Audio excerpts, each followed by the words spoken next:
Hey, we live now, really.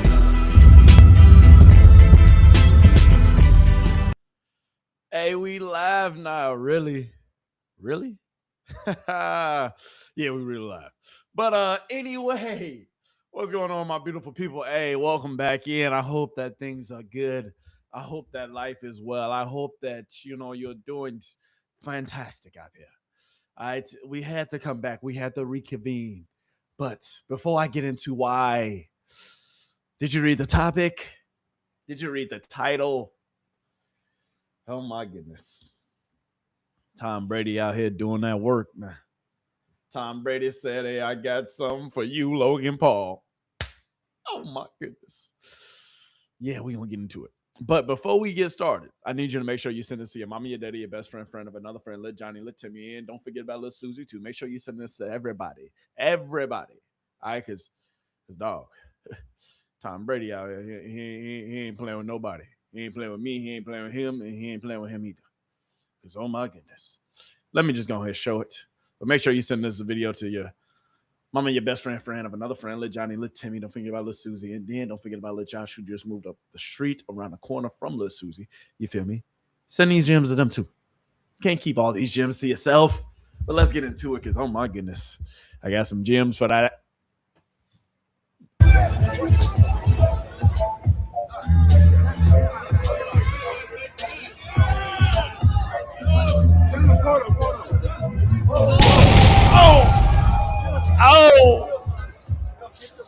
Oh, let's rewind it back.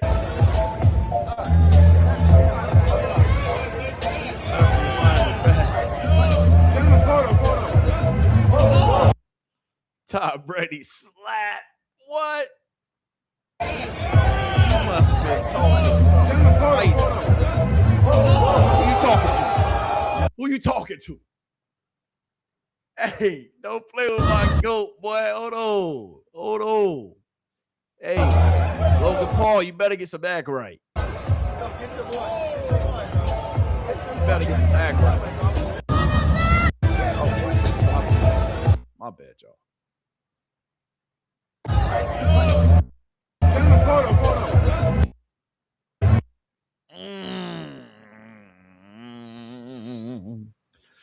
He's your open palm for T. Brady. Why you do him like that, Tom? Ain't even see it coming. Holy guacamole.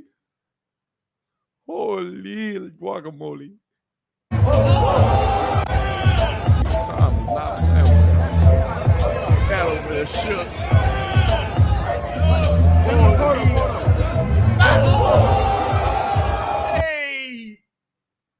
Hey. Tom said, "You ain't gonna play with me." He said, "I got millions. It's cool. Sue me if you want to. Or see me in a ring." Tom Brady versus Logan Paul. Who you got? I got my GOAT, man. 7-time champ. But holy, one more time.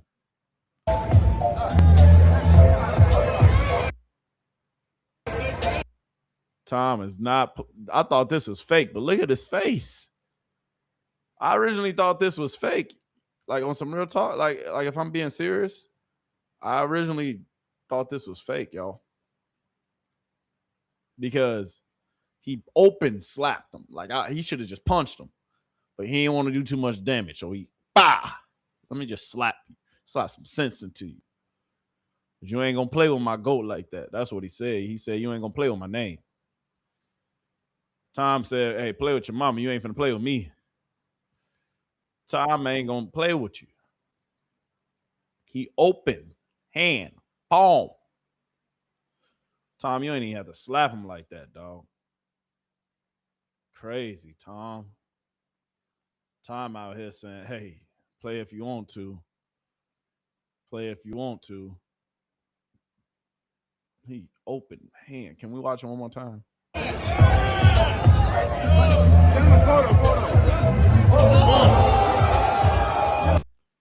Cat, how come you ain't break it up, dog?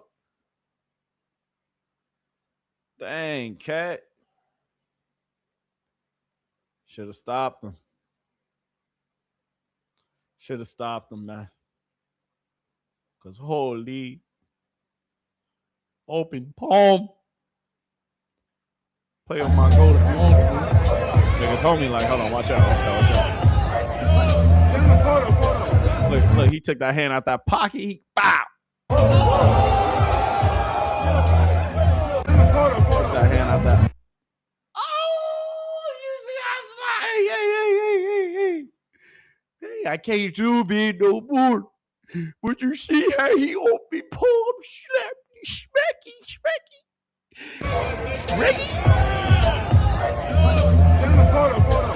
Hey, somebody had to. Carl, like, he ain't beat it. But somebody had to.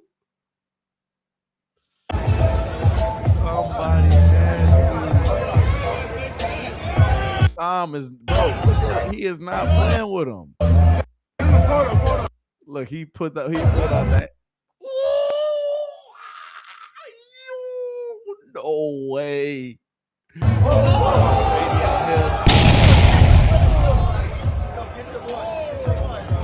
Real quick, I don't know the circumstances. I don't know if this is real. I don't know if this is fake. But at the end of the day, can we do me a favor? Clap it up.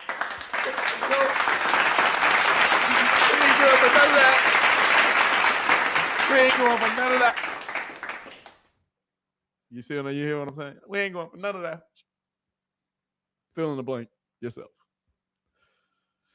But god dang. Open palm. Pull up that hand. Oh, yeah.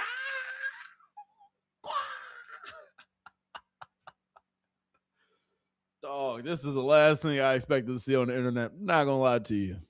Let's go to the Fanatics Fest, man.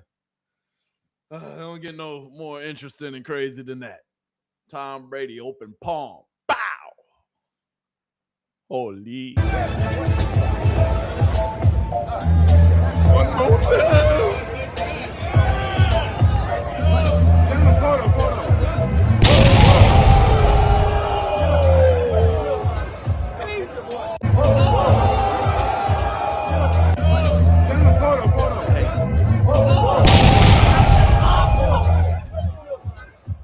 I don't even need to know the context. I don't even need to know the context. Tom said, hey, look at his face. He like, is he really doing this shit? Ooh. He like, who you talking to? Who the f you talking to? He like, play with your mama. Don't play with me. Play with your mammy. Don't play with me. Tom said, don't play with him, Paul. You play, you get slapped. Did y'all not learn? Did you not learn? Oh my goodness, from Chris Rock and Will Smith. Did you not learn? Did you not learn? You got the hardest job tonight. Javier Bardem and his wife are both nominated. Now, if she loses, he can't win. He is praying that Will Smith wins. Like, please, Lord. Jada, I love you. G.I. Jane 2, can't wait to see it. All right? He laughing and shit. Jade, look at it. That was a nice one. Okay. I'm out here. Richard. Oh, wow. Wow. Will Smith just smacked the shit out of me.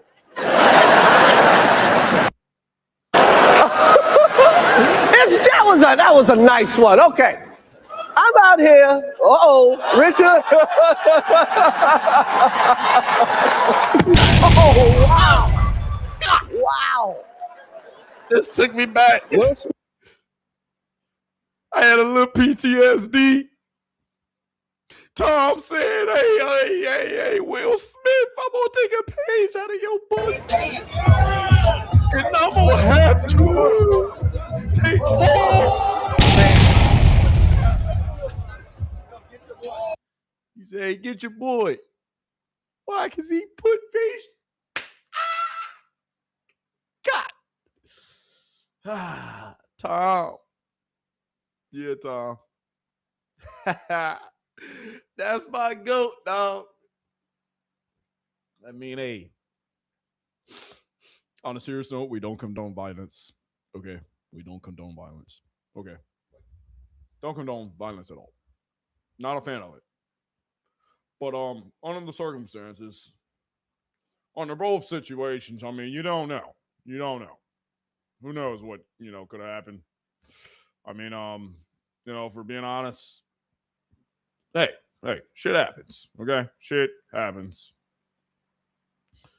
It's okay though. It's okay.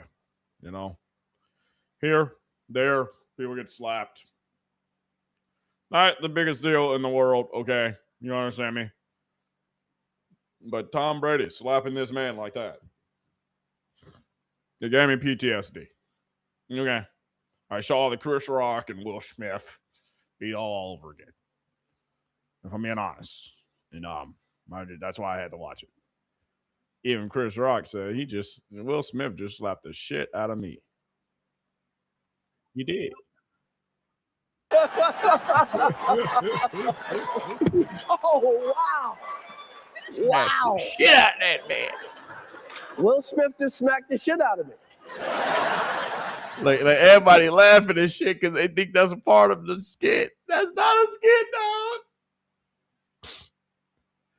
This is not a skit either. Tom Brady is not, bro. He looked upstairs, bro. Smack. Hey. Just look at his face afterwards. This is not acting. He really slapped the hell out this man, Logan Paul. He did it for the culture. Can we drop another bomb from Tom Brady? My go.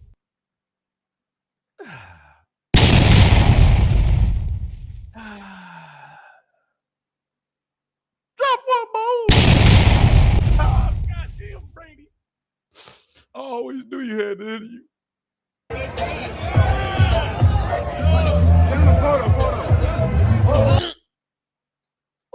Hey, Tom is not playing with you. Look, he's like, look, as soon as I'm gonna sue you, dude. Get your boy. Carl, like, you ain't mean it, bro. You ain't mean it. You really should have never said that to him, though. Like, oh my goodness, though. Tom slapped this boy.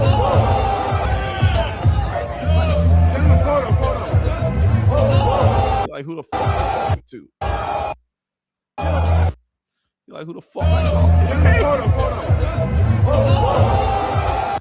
See, like, who the fuck? Hey, stop playing with Tom. I'm gonna tell your mom, dude. Logan, how does it feel to get slapped by the GOAT? God damn, that's sort of Tom goddamn Brady, baby. We gotta watch it one more time for the people in the back who missed it. Tom Brady out here saying, put some respect on his name. Because if you play with him, you might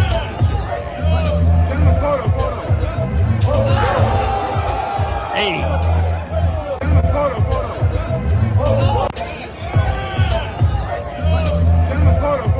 I can watch this all day. He did something to deserve it. Man. He did something to deserve it.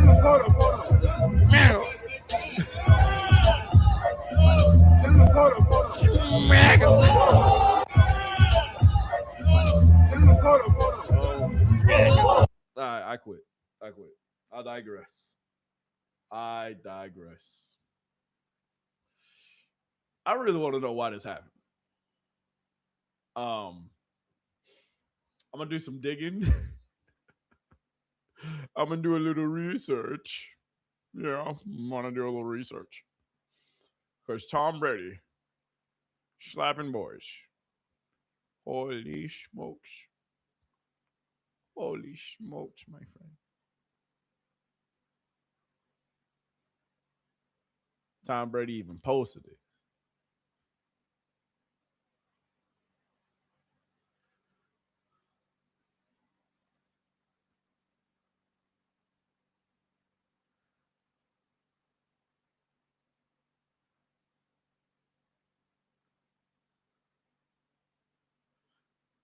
Hell nah, Tom Brady. Tom Brady even posted it himself. Called his ass a dork. Tom Brady went to his ex, aka Twitter. Tom Brady. He said, "You dork." Let's see if this one got better audio. Tom Brady, the GOAT himself, posted this shit. This is also the whole wrestling altercation too. Get your boy. That was wrong.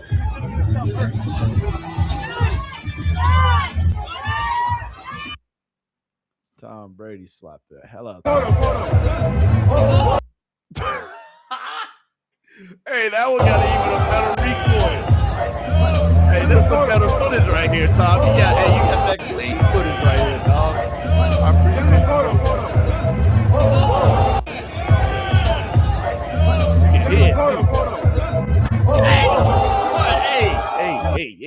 Hey. Once again, we don't condone violence. We don't.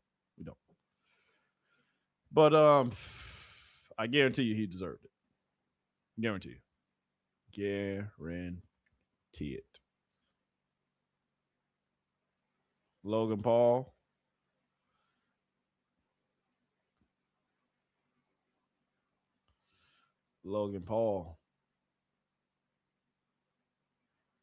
Had this to say. Karl Anthony Towns had to block things up after Tom Brady slapped Logan Paul. This happened because I was roasting Tom for beating him in flag football. And he tries to smack me. Horrible example for kids. Or minus 100 plus blocked with a torn tricep. Dog, we don't care that the tricep torn, bro. You got slapped. It is what it is. You deserve it. That's just to my goddamn Tom Brady. Yeah. Might be fake. Who knows? But anytime Tom Brady slap you, it gotta be for a good reason, dog. Gotta be. Sentences you probably never expected, if we being honest. Karl Anthony Towns had to break things up after Logan Paul slapped. After Tom Brady slapped Logan Paul. My bad. Let me get it right.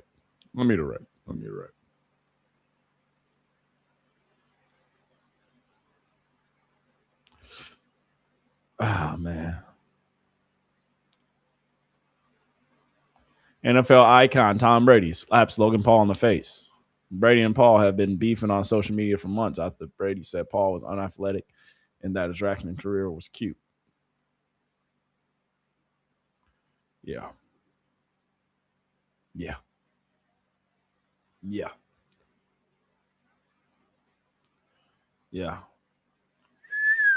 That's an even better angle. He slapped it. Yeah, I like this angle, boy. Hey, who you talking to? Who you talking to, dog? Get your boy, bro. Yeah, take him that way, bro. Yeah, get your boy. Take him that way, bro. Hold on, bro. What happened to my bro? Hold on, dog.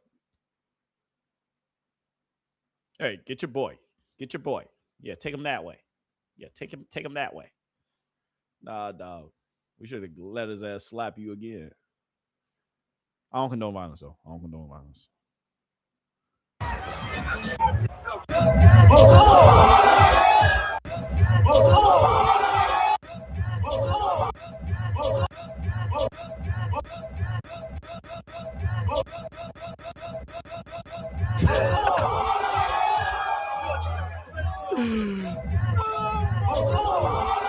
Hey. One more time.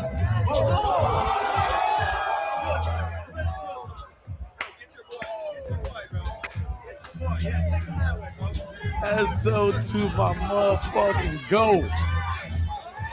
I would have slapped you too. Listen to the goat. Let me stop. We'll condone violence over here, man. I'm a pacifist. I ain't gonna show no more. I ain't gonna show no more. I'm not. I probably should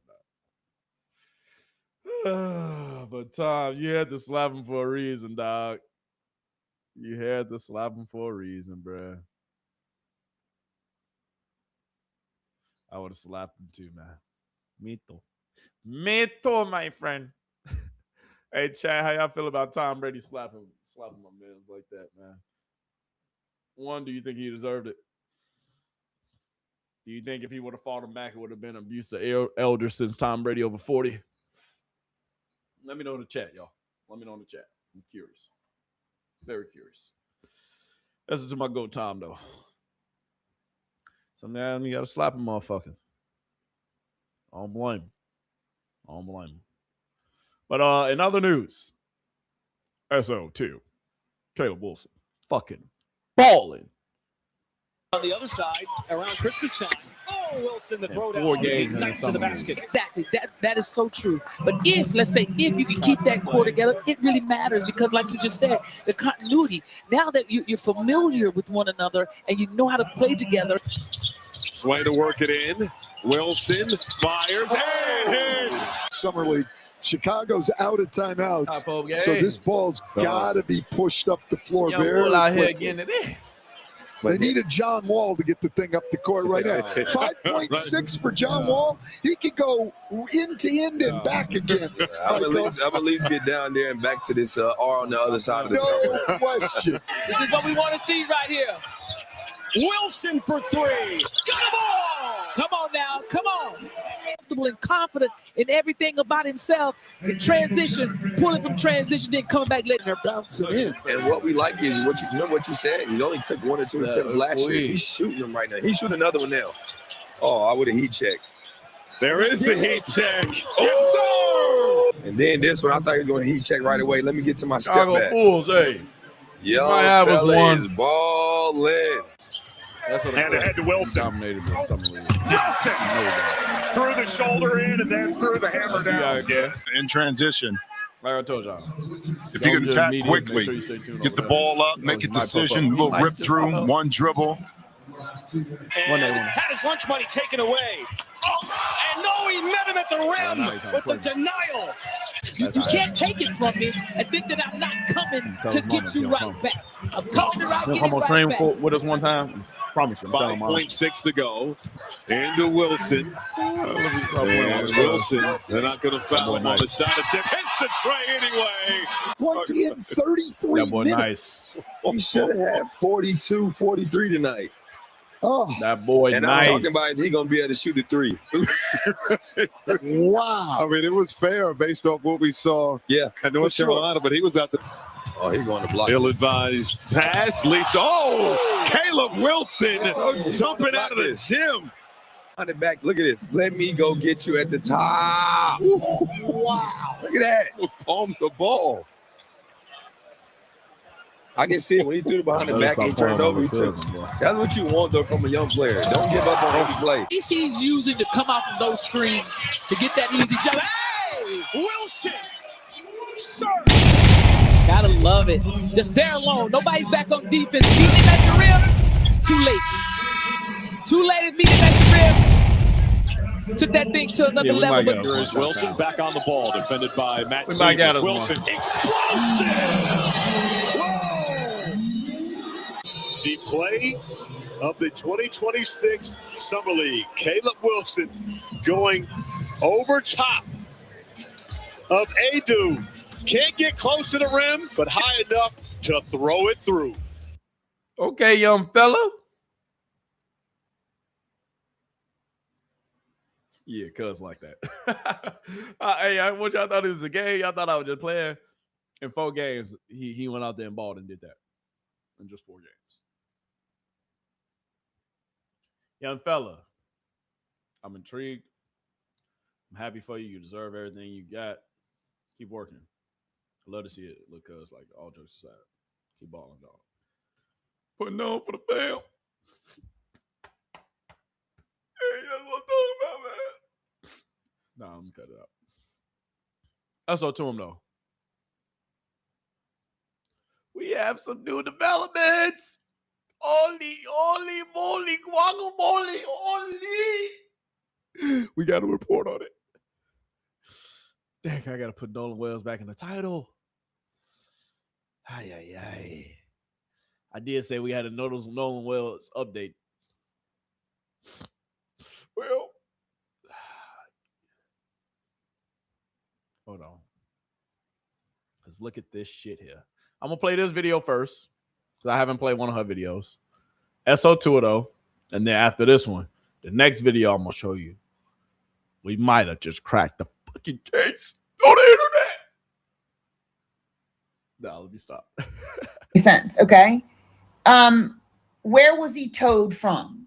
Okay, because he allegedly called from Horn Island at the west tip and said, "We're sinking, come, can you come?" Okay?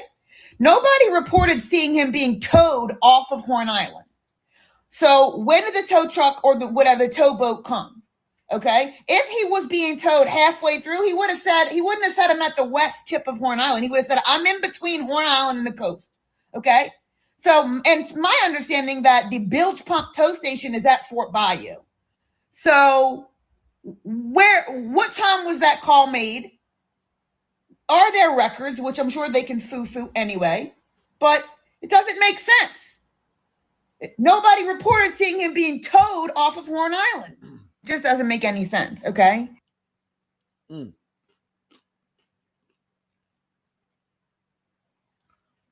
Let's get into it. Ask Nolan's mom, Miss Christine, does Nolan have a green backpack like that? Does she think that's Nolan on this boat right here? Ask Nolan's mom, Miss Christine, does Nolan have a green backpack like that? Uh-oh. Dun, dun, dun.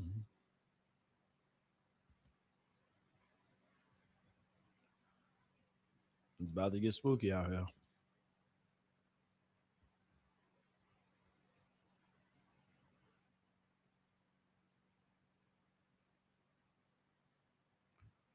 It's about to get spooky out here.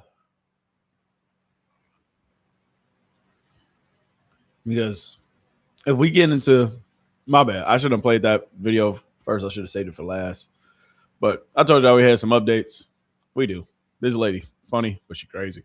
But you're right. How long can you drive around with a broken bilge pump if you're sinking? Google says 2 to 15 minutes, depending on the size of the leak. So I don't know, Crump. I'm sending you an invoice, though, baby. How long can you drive around with a broken bilge pump if you're sinking? Google says 2 to 15. So where were y'all? The west tip of Horn Island? So to get from the west tip of Horn Island back to the shore takes 20 to 40 minutes. And how long can you drive with a broken bilge pump? 2 to 15 minutes. Crump, send the bread, my baby. Send the bread. So where were y'all? The west tip of Horn Island?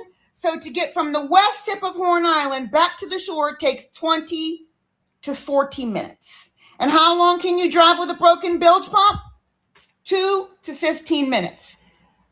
Crump, send the bread, my... The reason why words are important. You said sinking. You didn't say taking on water. You said sinking. Now you prove you didn't mean the Titanic, bitch. The reason why words are important. You said sinking. You didn't say taking on water. You said sinking. Now, you prove you didn't mean the Titanic, bitch. Whoa, y'all. Now, if we go all the way back, like if we go back a little bit, just a hair, to a video we may have watched earlier, with a phone call specifically. It's very interesting, if I'm being honest.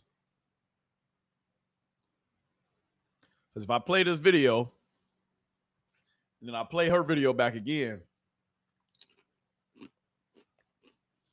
you have 2 to 15 minutes with a bludge pump. It's hit. You have 2 to 15 minutes when the bludge pump is hit. The phone call said what? Let's goddamn listen back to it. Come on, y'all. Oh. Of course, my audio is jacked. My bad, players. My bad. And by roughly about 5:44 that evening, it was back at the dock where it started. This was a real mechanical failure. And if you've ever been on a boat, you know if the bilge pump is not working, that is very, very serious. This is not a miss and fair to that boat again. We would like that tow. She said that Warren told her that Nolan was last seen around with that. Stay on the island with the assumption that he... Bro. Hold on. Not bad, y'all. I thought that was audio.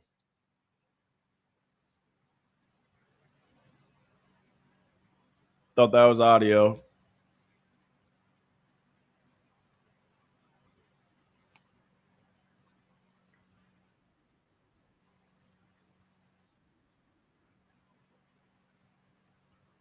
We're just going to go ahead and play this.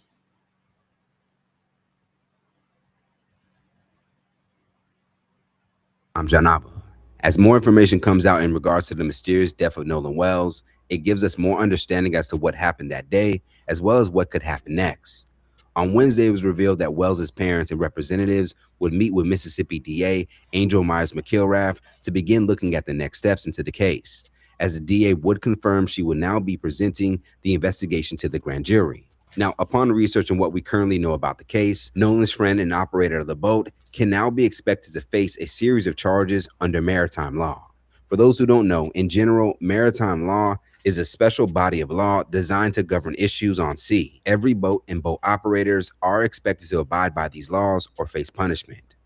Now, one of maritime law's biggest things stressed for boat operators is known as duty of care, which is a legal obligation requiring ship owners, operators, and employers to protect crew members and passengers from harm by maintaining a safe and seaworthy vessel. Now, one thing that looks to be going under the radar is that a passenger is technically considered anyone who left with you on a boat you are operating, and at all times you as the boat operator are deemed responsible for their safety. Now, despite the circumstances that Wells supposedly wanted to stay, it still can be argued that he's still a passenger of the boat that would leave Horn Island at 4:30 p.m.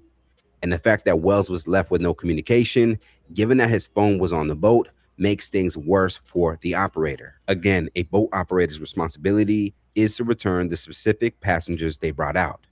Now, according to research, despite people being there on Horn Island, still does not fully excuse the boat operator from liability, but it can change the severity of the situation.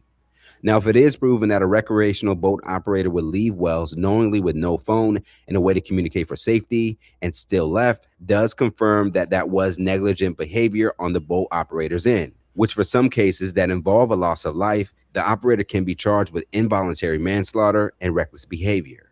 Now, another thing that would stand out for many is the already drinking that was proven to be taking place that day. Now, it has not been confirmed if the boat operator himself was drinking, but if he did, that would result in another charge known as BUI, or boating under the influence. which is why for many, the sheriff's initial reaction to the incident, with no arrest being made swiftly, despite the viral picture of 18-year-old Wells and his friends, seemingly of the same age, holding beers in their hands, was not a sense of conducting a thorough investigation. It made some feel that a cover-up was taking place. Now, in the state of Mississippi, the legal drinking age is still 21.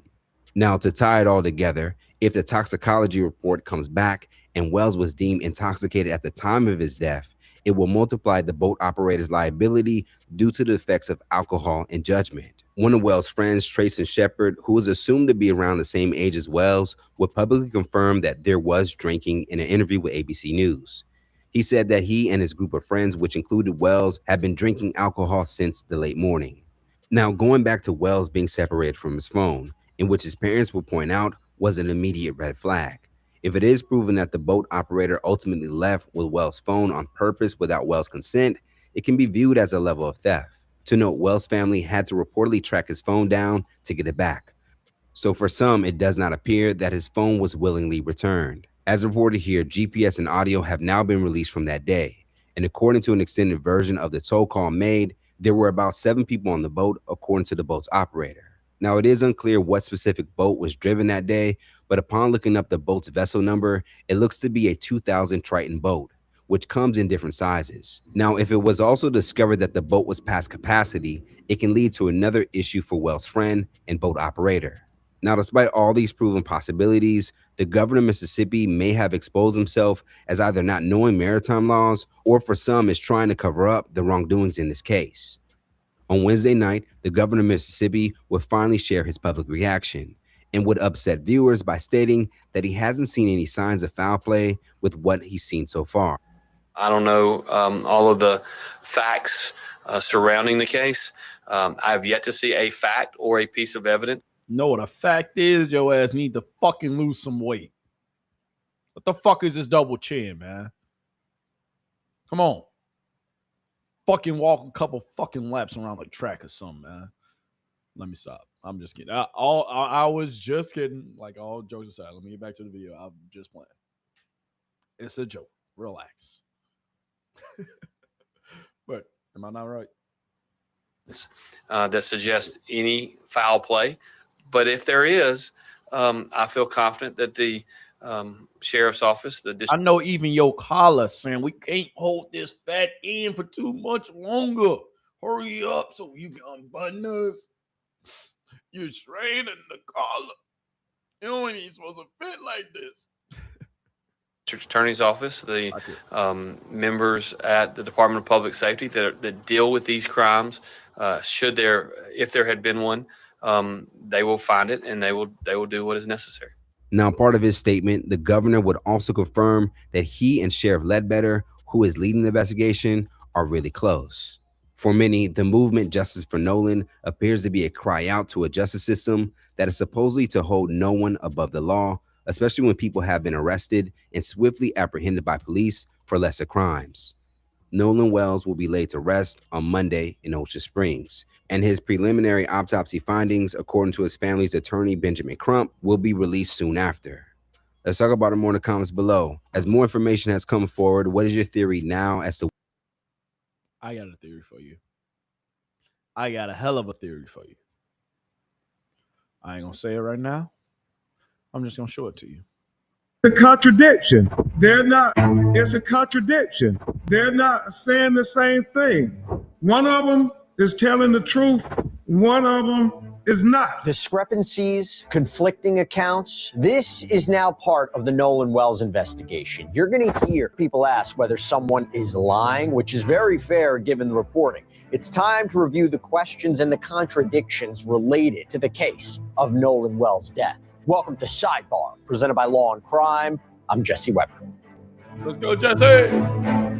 I think it's time to list out all the apparent contradictions, the unanswered questions in the Nolan Wells death investigation, the discrepancies that we're seeing. I just wanted to condense it all so you have it all here to make sense of it. Is someone lying?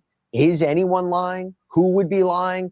What's not adding up? Now, we're not going to make accusations that people aren't telling the truth, but what we're going to try to do here is show you the difference of opinion, the different narratives, the contradictions, the apparent contradictions. Now, we're talking, of course, about Nolan Wells, the 18-year-old Southwest Mississippi Community College football player, graduate of Ocean Springs High, who disappeared while boating with friends on Horn Island, right off the coast of Mississippi during the July 4th weekend. Access to that island is limited to boats. It's a wilderness area. There's no commercial development. That's a very specific area. Now, he reportedly didn't return with his group of friends on their boat that day. His family reported him missing the night of July 4th after receiving a phone call at around 11 p.m. from one of his friends. So again, the report came in, late July 4th, early July 5th. His body was found on the island that Monday, July 6th, washed ashore. His family is demanding transparency. They are demanding a full investigation, a thorough investigation into what happened. And as you know, if you've been following our coverage here, you know that they have retained civil rights attorney Ben Crump. So let's get into the discrepancies. Let's get into the contradictions. One of the biggest contradictions right now is, what was Nolan doing? What were Nolan's movements that day? So Ben Crump held a press conference that the boys on the boat had claimed that Nolan went to Horn Island and decided to talk to a girl. Even one of the boys' mothers, Ashley Cole, according to WLOX, confirmed that her son said that. Her son was apparently with all them that day. And also confirmed that the boys had taken off because of boat trouble, which we're going to talk about. And that seems to be true. I'm going to explain that in a minute. But the Jackson County Sheriff's Office said that it believes Nolan stayed on the island. ABC News is reporting that one of Nolan's purported friends, Trayston Shepard, claims Nolan wanted to stay back to talk to a girl and that he would come back on another friend's boat. Shepard saying they met that day, and it's kind of one of those things. He did come off that day, that he really did like her, but that was the only time they ever hung out.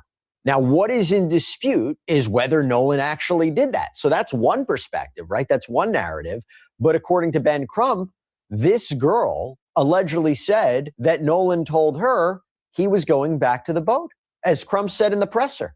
They're not saying the same thing. One of them is telling the truth. One of them is not. We have to get to the bottom of that. According to People, Nolan's mother, Christine Wonsley, spoke to this young lady as well. Christine said in an interview with the Griot, she did reach out to me initially, just saying basically like it was a hey and bye type situation. That interview, by the way, was published July 14th. ABC News claims that they tried to contact this young woman, that authorities have announced they've been interviewing anyone Wells came into contact with that day. So presumably they spoke to her, right? Look, we don't know her identity. We haven't heard from her publicly, but you're seeing this apparent contradiction about what Nolan maybe did. And by the way, we haven't really heard from anyone else on the boat or on the island that day publicly, which adds to the confusion. Everyone is tight-lipped. All right, real quick, not to take away from this, but we have this really, really cool sponsor that supports what we do. And I got to say, like, nothing ruins a great outfit faster than a broken, worn-out belt. But Anson Belt and Buckle, they are here to save the day.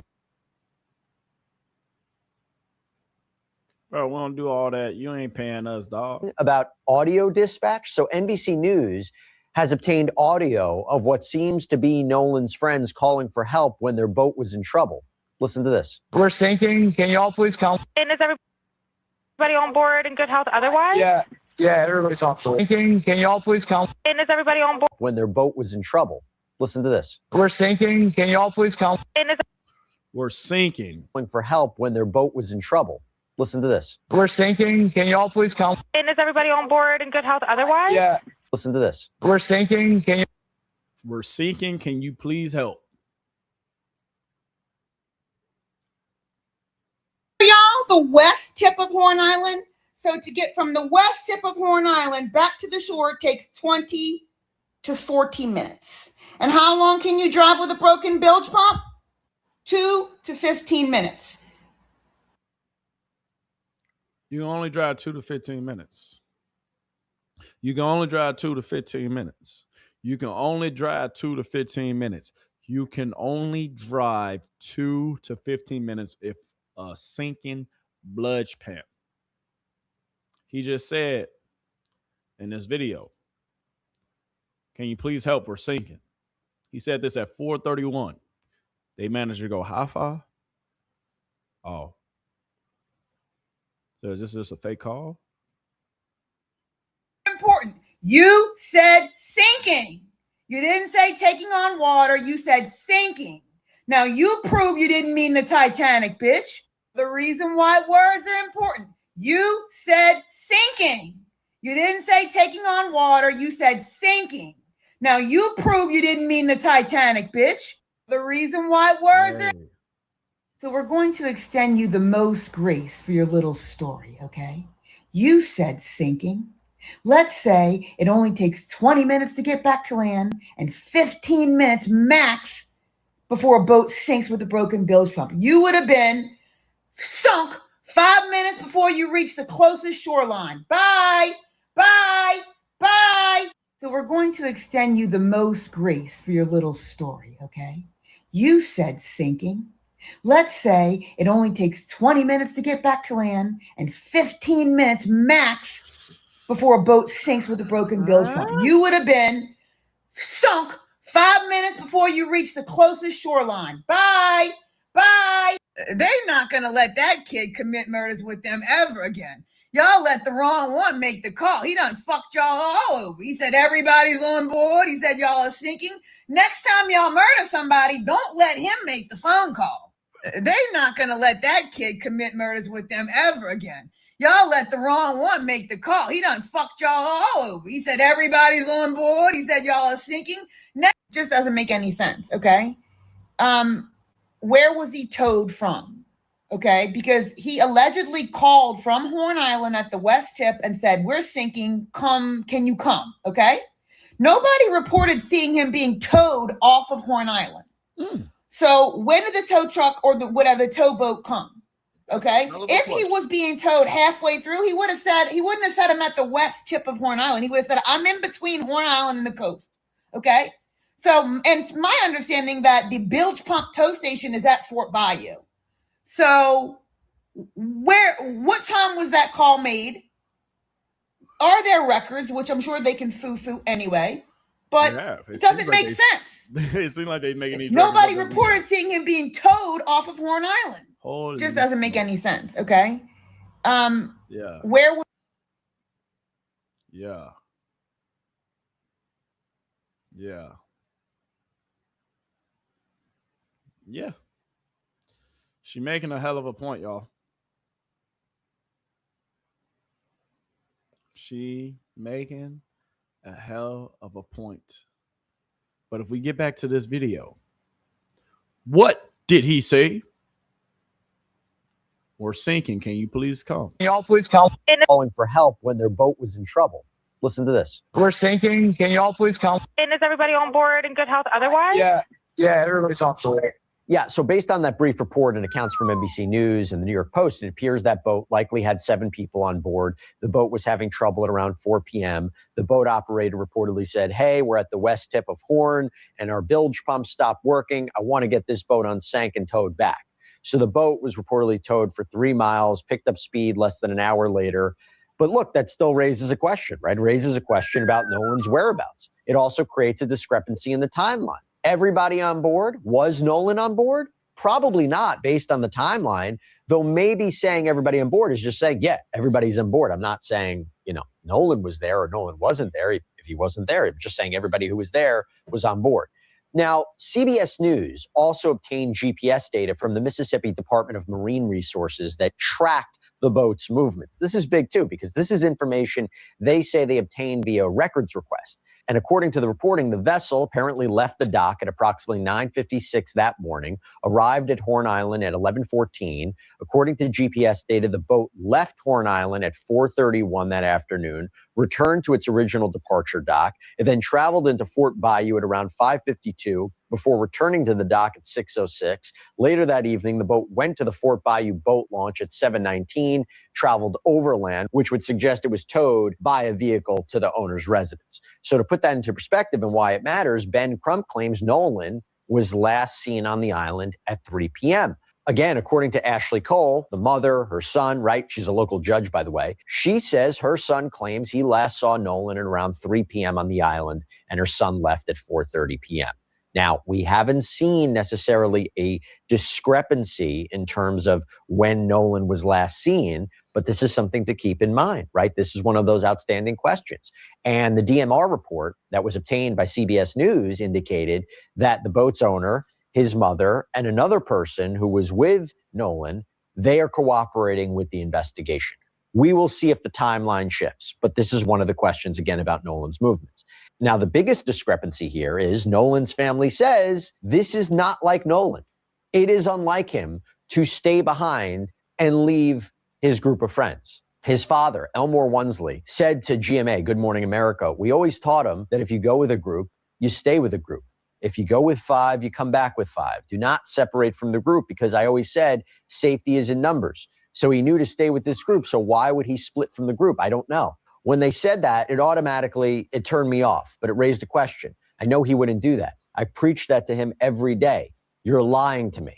Now, there's also been quite a big back and forth about whether he ever made it back to the boat, back to the mainland, because it centers around this photo of a party, a photo that seemingly, arguably, shows Nolan at this pool party early in the morning of July 5th. So in other words, if you believe that, the idea would be he left the boat, made it to the mainland, went to this party, died somehow, brought back to Horn Island afterwards, and then found dead and washed ashore. I mean, that would be presumably what happened, right? The problem is, look, Ben Crump even apparently shared this photo, again, of what people believe to be Nolan at this party. And according to the New York Post, Crump posted this photo to social media. And this was a post that was circulated by Crump. This was from an account called Chanel Tarot TV.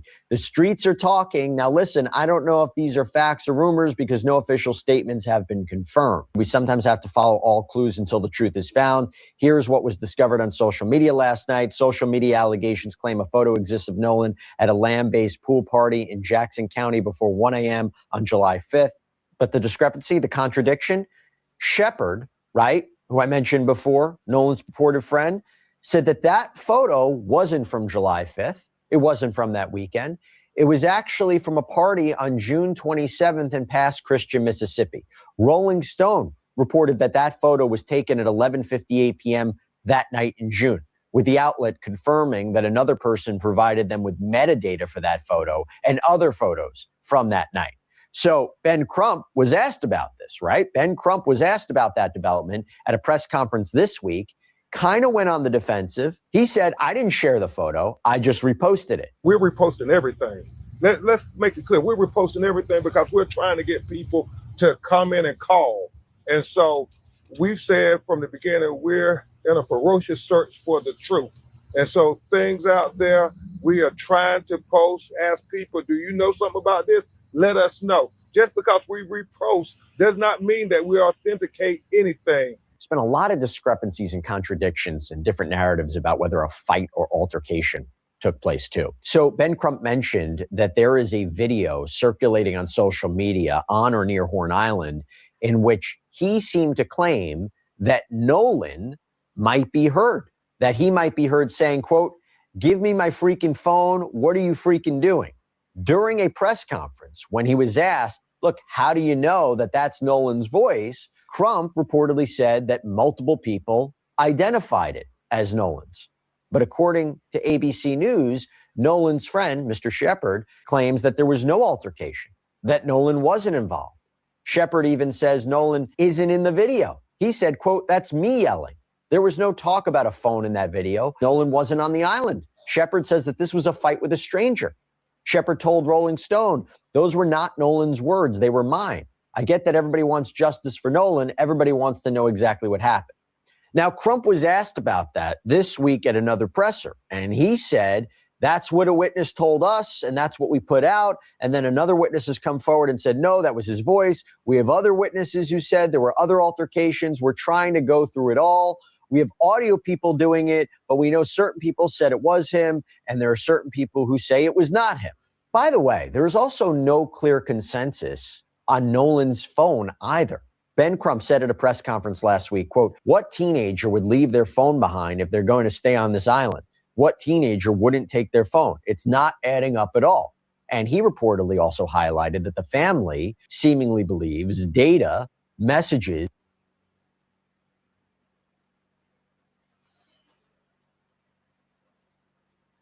And if we really being honest, that is the number one thing. The number one thing. What teenager will leave a phone behind if they stand behind talking to a honey on that? Trying to, at least get the digits. Who gonna leave their phone behind, bro? Is on that phone, on Nolan's phone, cut it out, may have been deleted. And we believe that the family actually recovered his phone from Nolan's friends using the Life 360 app. But Nolan's friend, again, Mr. Shedeur, told ABC it's not unusual for people to leave their phones in boats. Shepard's uncle, who was apparently driving one of the boats that day, confirmed that. Shepard said, quote, all our friends are out there. Who are we communicating with? And we're in saltwater. We're not in freshwater. When Nolan got in the water, he put his phone on the boat dash along with probably 15 other phones. And this is another update, by the way, as we try to get to the truth about the phone. We have learned from Ben Crump. If we being honest, this dude Shepard came out and just debunked hella stuff. Was he sent for a reason? How come he came out the blue with a lot of this? Interesting. That Nolan's phone will undergo a mutual inspection by both state investigators and the family's own experts. So that could be a game changer. That could be very interesting.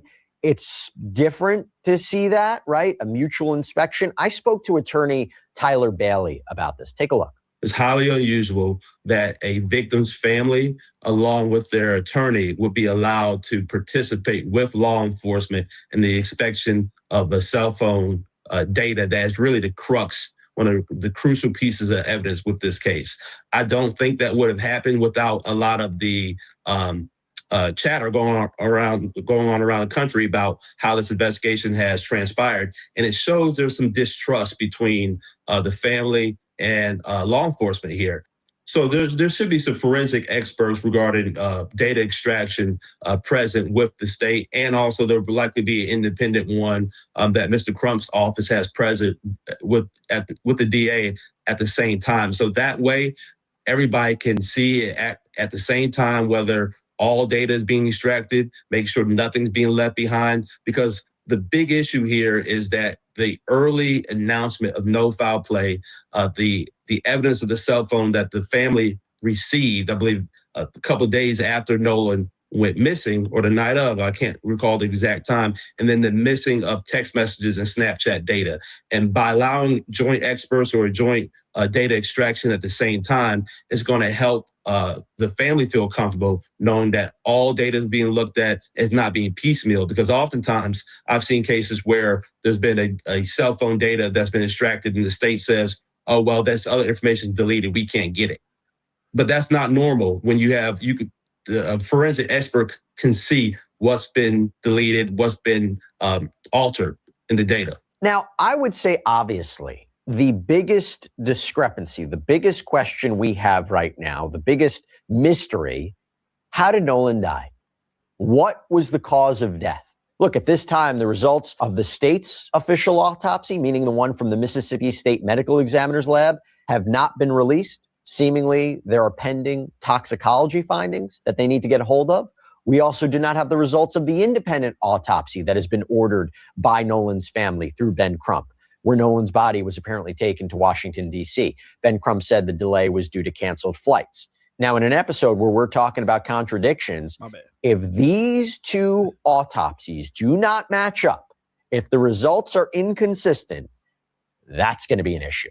Ben Crump told Don Lemon that the independent autopsy will find out, quote, if he had any physical injuries to his body beyond drowning. Here's how retired detective Matt Irvine thinks about it. It's not unusual to have more than one autopsy in a case, and it's not unusual for medical professionals to disagree, any more than it'd be unusual for scientists or other eminent professionals to disagree about how to interpret facts in a case. The autopsy itself, at least the preliminary autopsy, both the official one and the private one commissioned by the family, should be complete or close to complete now or very soon. But there's additional steps like looking at toxicology, for example, that may take, again, additional weeks. So That's going to take a while. I think that probably additional potential witnesses may be identified besides the group of friends that went to the island with Mr. Wells. Those interviews may take additional days and weeks. They're probably going to be re-interviews as they gain information from one person that requires them to go back and clarify or confirm information with somebody they've already talked to. So I think we're probably talking about a matter of weeks, both for the Jackson County Sheriff's investigation and hopefully for the independent investigation sought by the family and by Mr. Crump. So I'm hoping it's not going to be too much longer than that. The tough thing about a case like this is sometimes even after all the information is in, you don't have a clear answer. I mean, for example, if the determination is that he drowned, well, that's a cause of death. It's not a manner of death, right? You could drown accidentally, you could drown by suicide, you could drown by homicide. So we might, at the end of the day, have all the facts in and still not have an answer that satisfies the grieving family or other people that are concerned about what happened. Because the forensic evidence wouldn't be so clear to suggest how someone drowned, right? I mean, how could you show, unless there was some sort of blunt force trauma or some sort of evidence of, he was held down or pushed in the water or something like that? It'd be really hard to know. Exactly. And even if there are some injuries to his body, depending on the injuries, they could be something caused by another person or caused by a body being in a rough current. There's not even an official conclusion or consensus on when or where Nolan died. Did he die on land? Did he die in the water? Did he die in a boat? His body was found on July 6th in the water by the island. And there are questions that remain about why he wasn't found earlier. Ben Crump said in an earlier press conference, quote, he went missing on July 4th, and they say his body should have been there on July 5th. Why would it not appear until July 6th? That's one of those things that's just not adding up. Now, I asked Brian Trasher from the United Cajun Navy about this. He was part of the search efforts for Nolan. He was there when Nolan's body was found. He was up in the air. Now, keep in mind, this was early on because Nolan's body wasn't even officially ID'd yet, but take a look at what he said in this earlier interview. Just to clarify something, why wasn't the body spotted earlier?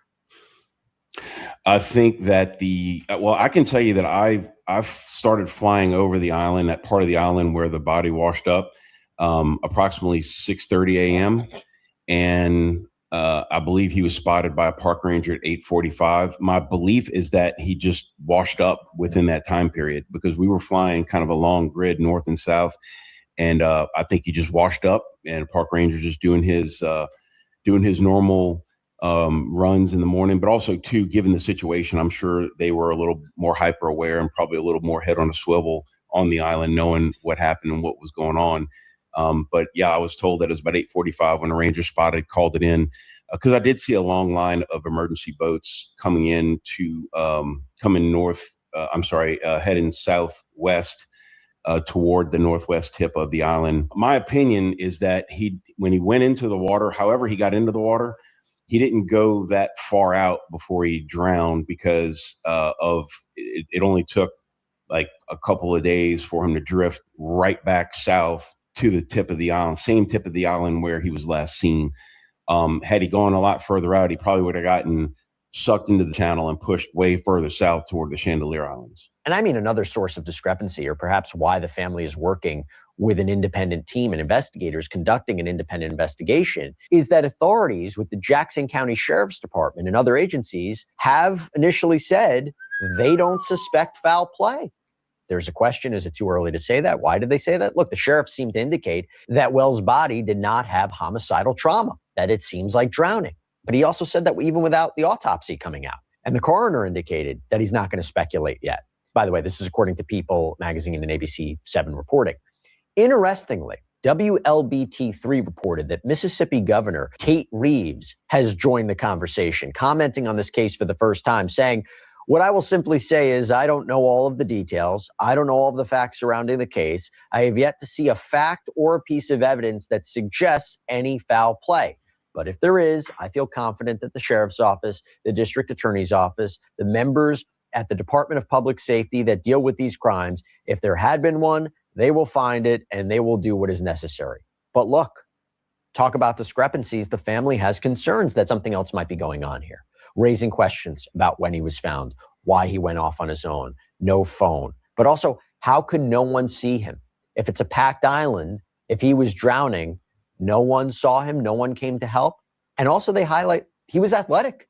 He was in, quote, tip-top shape, that he knew how to swim. And you also have multiple things happening here. So not only the family seeking answers and the investigation moving forward, but this is concerning too. TMZ reports that the FBI office in Jackson announced that it is reviewing threats related to the Nolan Wells investigation. They don't specify what kind of threats, who was getting them, who they were directed at, but the FBI indicated, quote, these efforts are in parallel with Jackson County's independent investigation. According to WLOX, Sheriff John Ledbetter of Jackson County, indicated that the FBI is helping examine digital evidence in this case too. And just to add to this potential discrepancy over whether foul play is involved or not, and who could allegedly be involved or not, according to ABC News, Mr. Shepard said that investigators have spoken to him and his friends, and he emphasized that they have a diverse friend group.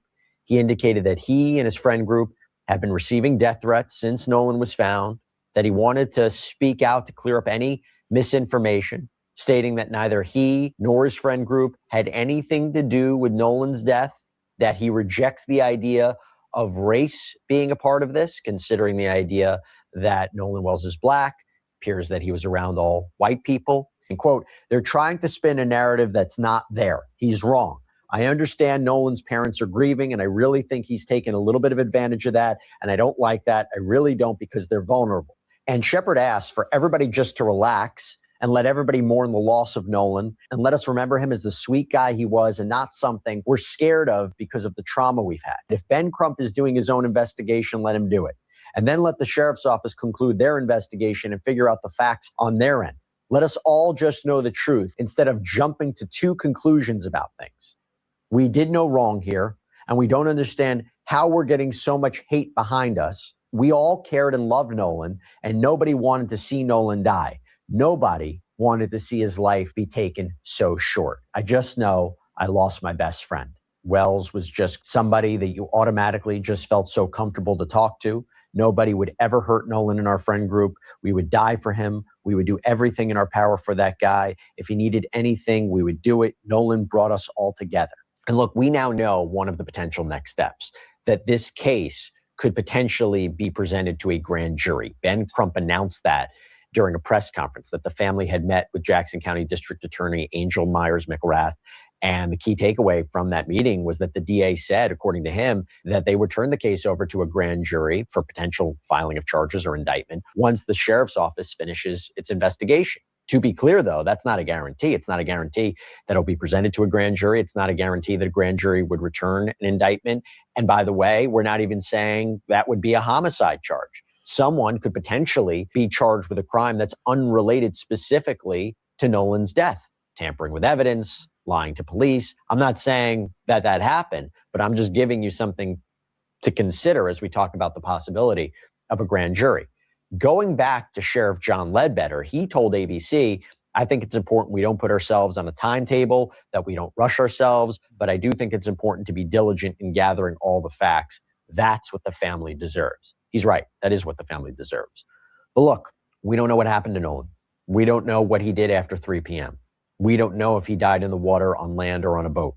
We don't know if anybody had a role or there's criminal culpability here. We don't know if his phone was tampered with.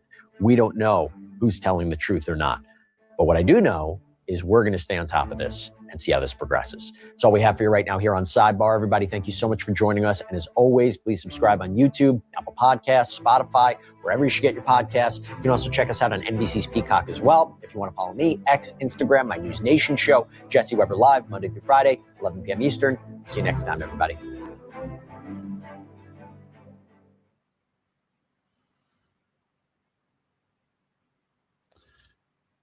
Shoot. So, a lot of questions. A lot of things that need to be answered. We're going to get to it all now. We will get to it all. Another video coming up. Oh, my goodness. What a story. What a story, man. Nolan Wells, West in heaven. We here talking about him once again because we ain't stopping. We not.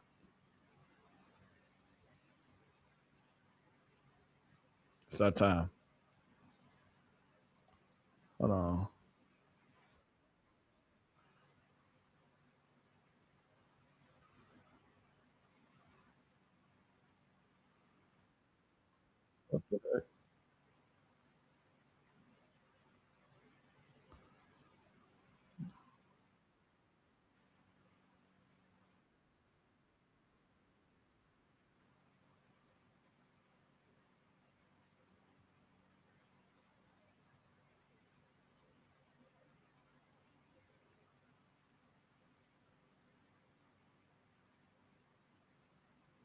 Dang, that's what the Nolan Wells pops released a statement. Keep them in y'all prayers.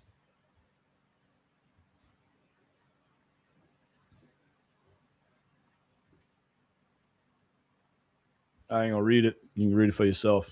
That's up to his pops, though. I can only imagine, dog. I can only imagine. Holy.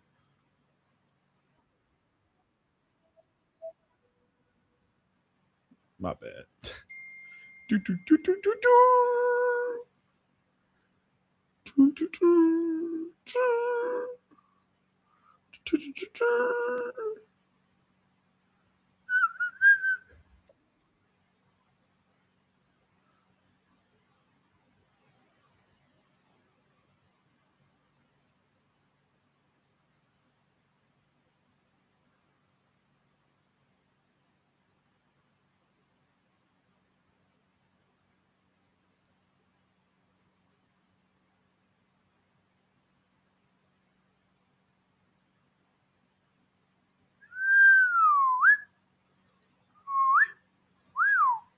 What's going on?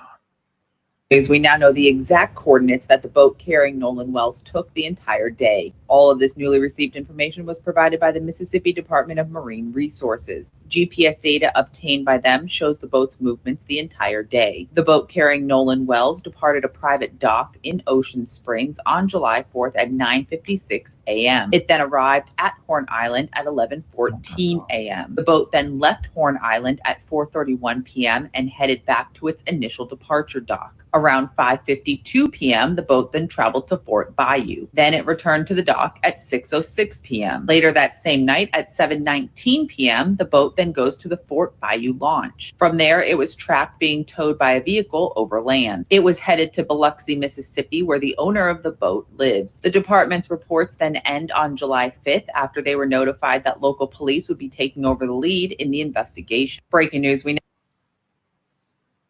So what do y'all think about this GPS?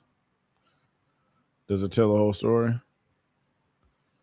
Does it tell the truth?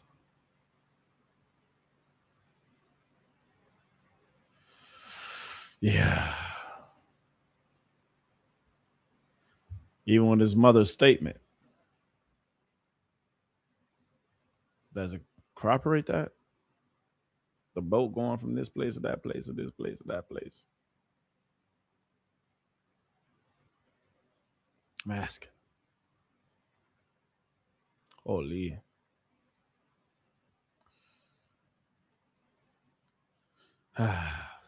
We will eventually get to the bottom of it.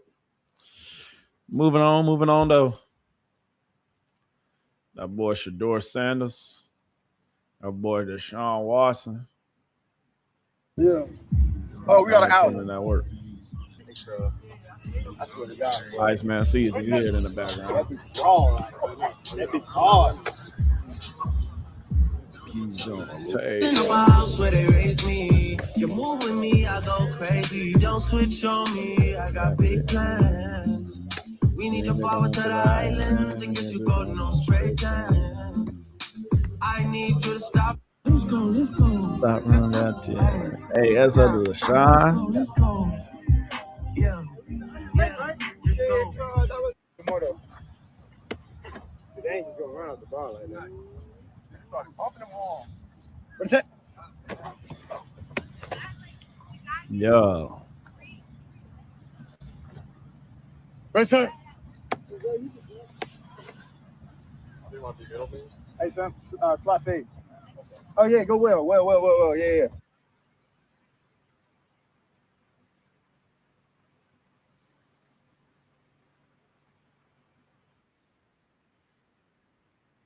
Hey, real quick, man. Shedeur Sanders did just release a new joint, new song. While we on here talking about him and Deshaun potentially battling for QB1, for the QB1 spot, we might as well show the kid some love, right? Let's go ahead and show him some love, man.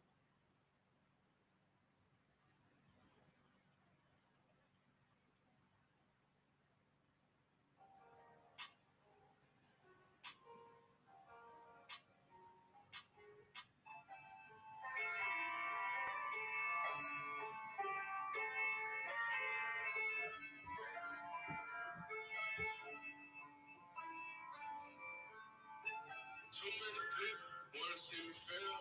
They still talk down on my name, but I wish them well. I know I'm living free, but mentally I'm in a cell. I know one day, hopefully, I just get a bond out. When that day come, I'ma show them what I'm really about. People switch up on me cause it didn't go as planned. I can't respect them, man, we supposed to stay out to the end. They turn their back on me, so ain't no turning back to them. So when I pop it, but I promise I ain't no new friends. It's hard to trust it when you know you're seeing empty lens. They never tell me like you're harder when you sticking in. I know I gotta move way smarter, that's evident. I know I gotta play it cool and it ain't making sense. Just pay attention how they really move, especially at the end. Just pay attention how they really move, the way you call your friend. I just can't see it how you see it with these comments coming in. So a lot of people want to see me fail. It ain't gonna happen. It ain't gonna happen. I had to look in the mirror and tell myself, you know who you are. I came to no situation, I ain't think that how I feel about myself. Talk to him. Yeah. Yeah. Okay. Yeah. Yeah. I know one day, hopefully, I just get a bond out. When that day comes, I'ma show them what I'm really about. People switch up on me cause it didn't go as planned. I can't respect it, man, you supposed to stay down to the end. They turn their back on me, so ain't no turning back to them. The best thing I got throughout everything is a different perspective. And this perspective, man, could make me one of the greatest. I'm always gonna be legendary. I know that, I believe that, I stand there. Tell the kid, hey, you gotta show him some love. You gotta stand on 10 throughout everything. That's up to him, man. That's up to the young bull. Ain't nothing wrong with that, man. Ain't nothing wrong with that young player. Keep on balling on that field, though. You and Deshaun putting in work together. Let them see it. Iron sharpen iron, baby. Iron sharpen iron. Period. Period. Make everybody stand on what they stand on.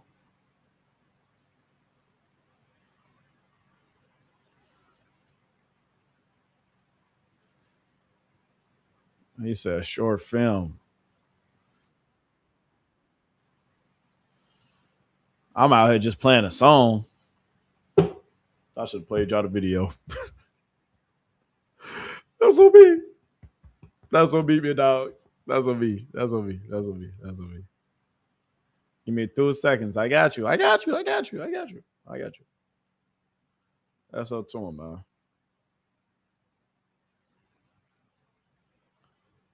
The off season.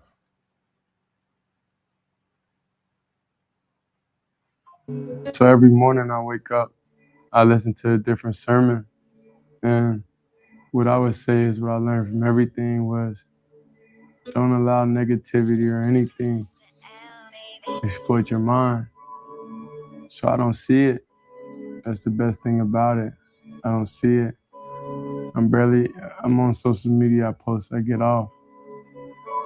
So I don't consume anything negative because as soon as you start consuming all that poison, and that's a gateway, I leave no gateways, I have no attachments, anything, that could turn on me or turn against me. So that's why I live a happy life. And I care about the core values friends, family, football, and fun. But my fun is productive things that is always expanding, things that's always helping my mind grow. Whether that's making music, whether that's learning how to do different things. These things, I would say, help me become me.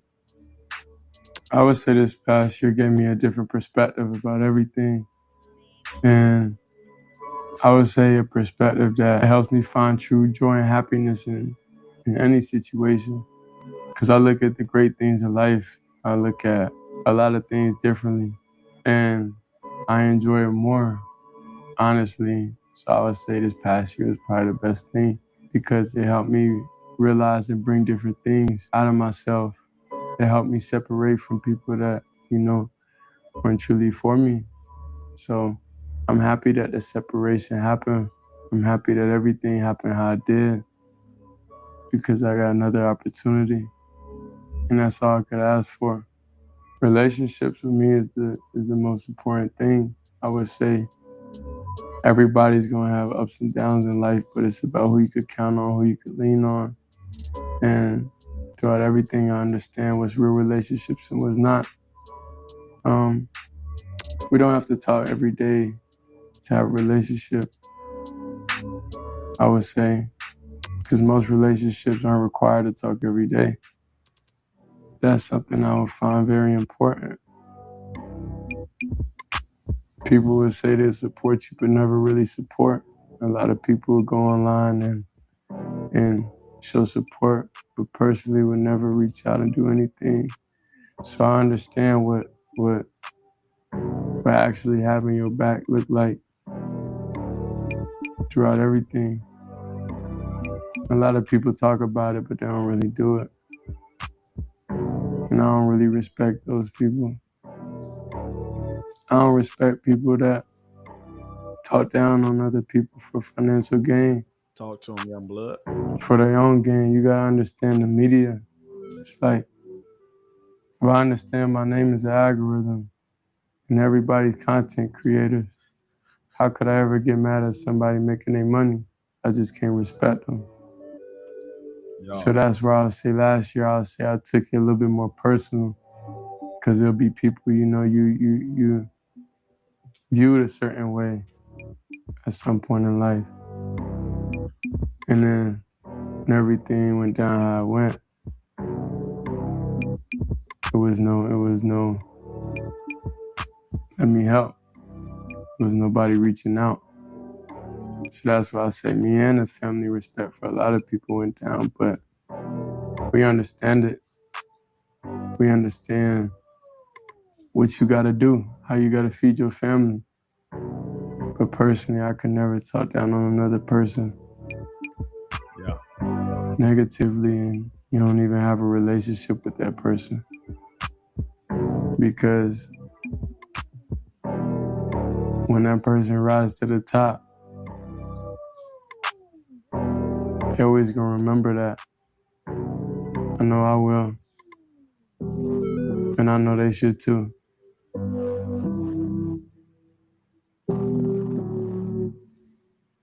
Really, you don't really understand like how much things are distractions and how much different things weigh on you. You know what I'm saying? Until you like isolate and like you by yourself and then you think about it. Whenever you like, I think about like how I feel in different moments. Like what makes me feel different ways. Like I judge my mood all the time.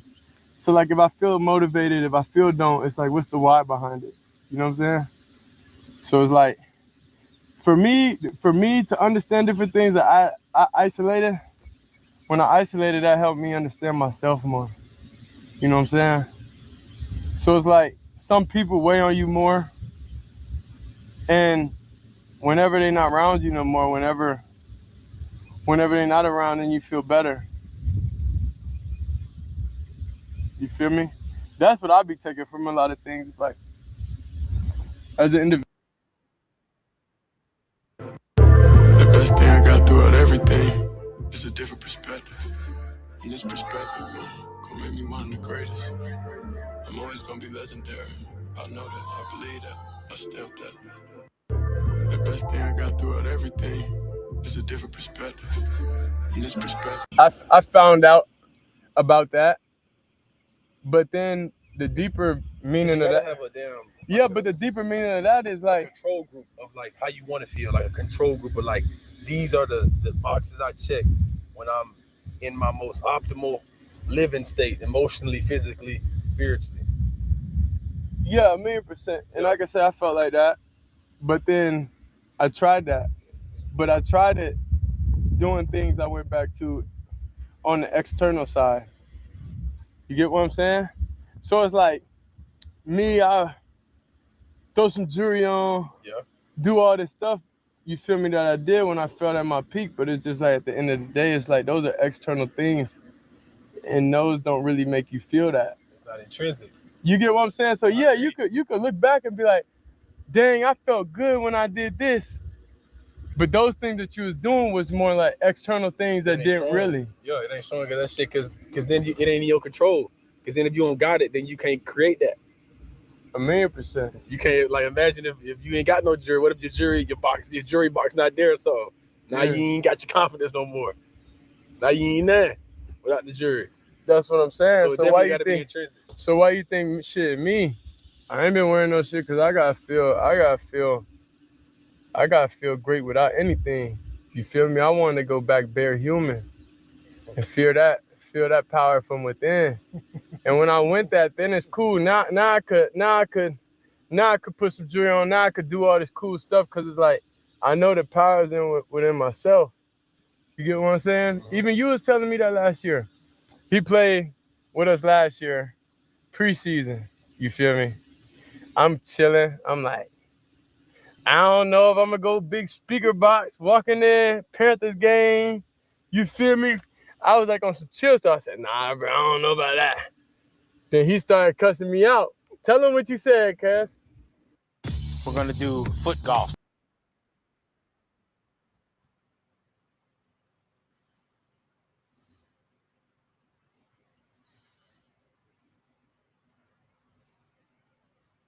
Real quick, before we get back to it. At the SPs, Myles Garrett. This Shedeur link back up. To do all that. You should have saw that. You could have gave you a chip, Myles. You could have gave you a chip, Myles.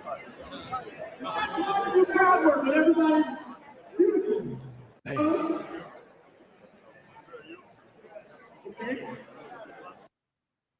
Damn, man.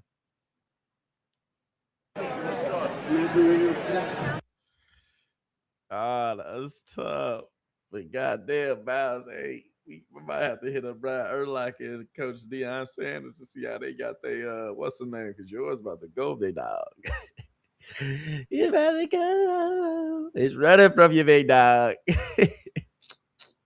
That's what the Myles Garrett do. I love you, my guy. That's up to you, man. That's up to you. Even legends, sometimes got to get, them hair implants and stuff like that. It'd be like that. You can't. Don't let them people change what you got going. This you. Like, it was a lot of stuff going on. Like, people don't even know. And that don't even matter. But like, we was chopping, and he, like he said, he was like trying to figure out. He was like, man, I don't even, because he was finna start. You know what I'm saying? He was finna start. He was talking with me. We had got cool. He kind of trusted me a little bit at the time, to even like ask me questions about like what he should do, what he couldn't do, how they would think about this, how the program would think about this, how the team would think about it. And I was telling him none of that even matter. All that matter when you get out there is how you feel, because all they care about is results. That's all you should worry about, and worry about how you get yourself in the best mind space to play your best. And then I asked him, I was like, yo, when you was your best at Colorado, what type of things did you do before the game? And he told me, this is what I did. This is what I felt like this. I felt like the man. I pushed in. Okay, but let's recreate that then.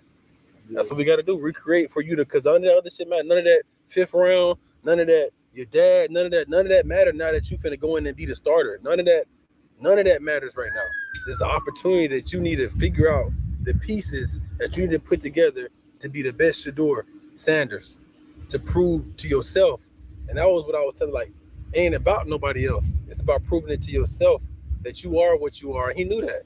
And then he told me these are things that we needed, and we made it happen.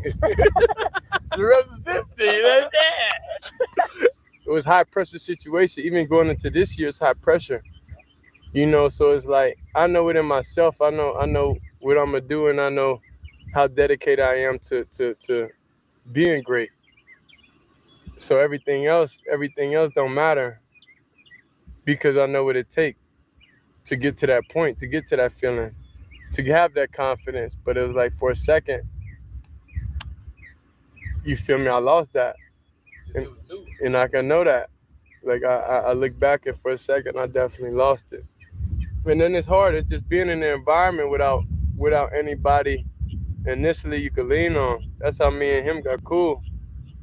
It was just like you going from a situation in a period to where you have that factor every day to everybody on their own. You get what I'm saying? And it's like it just felt weird. It felt off. Then he was kind of like leading me and helping me figure myself out while everybody else is just watching. You feel me? So it's like, well, a lot of people is watching. I ain't gonna say everybody, but while a lot of people. So that's why my respect for a lot is gone.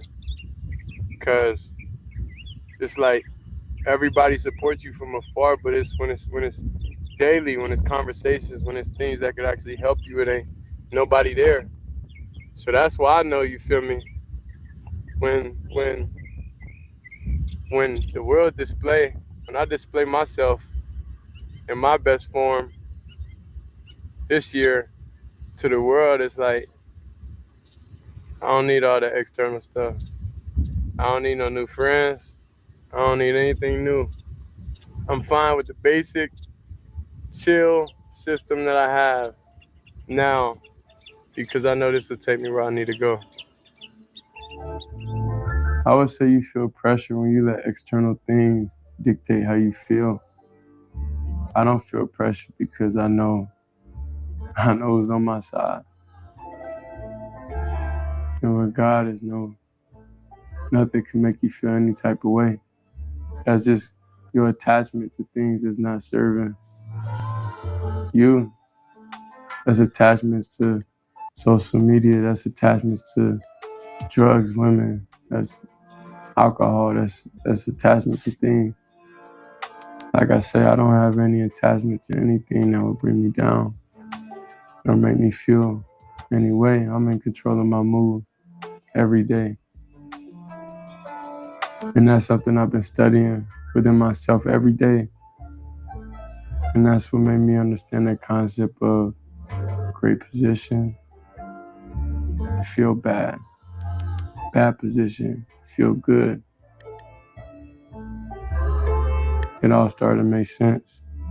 I would say my whole life I always at a balance. And everybody chooses to spend their free time differently. Me, I don't play the game. I like making music. My whole family into it.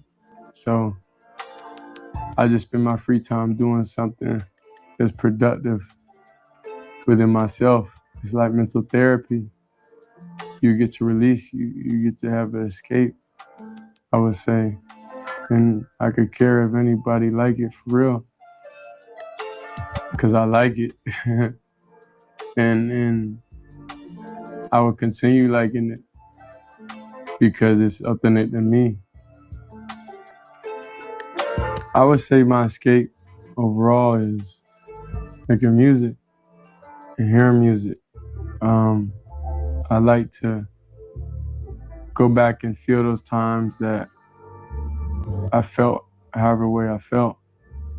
And it helps me understand the next time I go through that emotion that I have something to look back on. I have something to feel. I would say the creativity off the field adds to my game And that's how I play on the field also. You always have control, creativity. So it's like you have options. I think in my life, I always like having options. YouTube.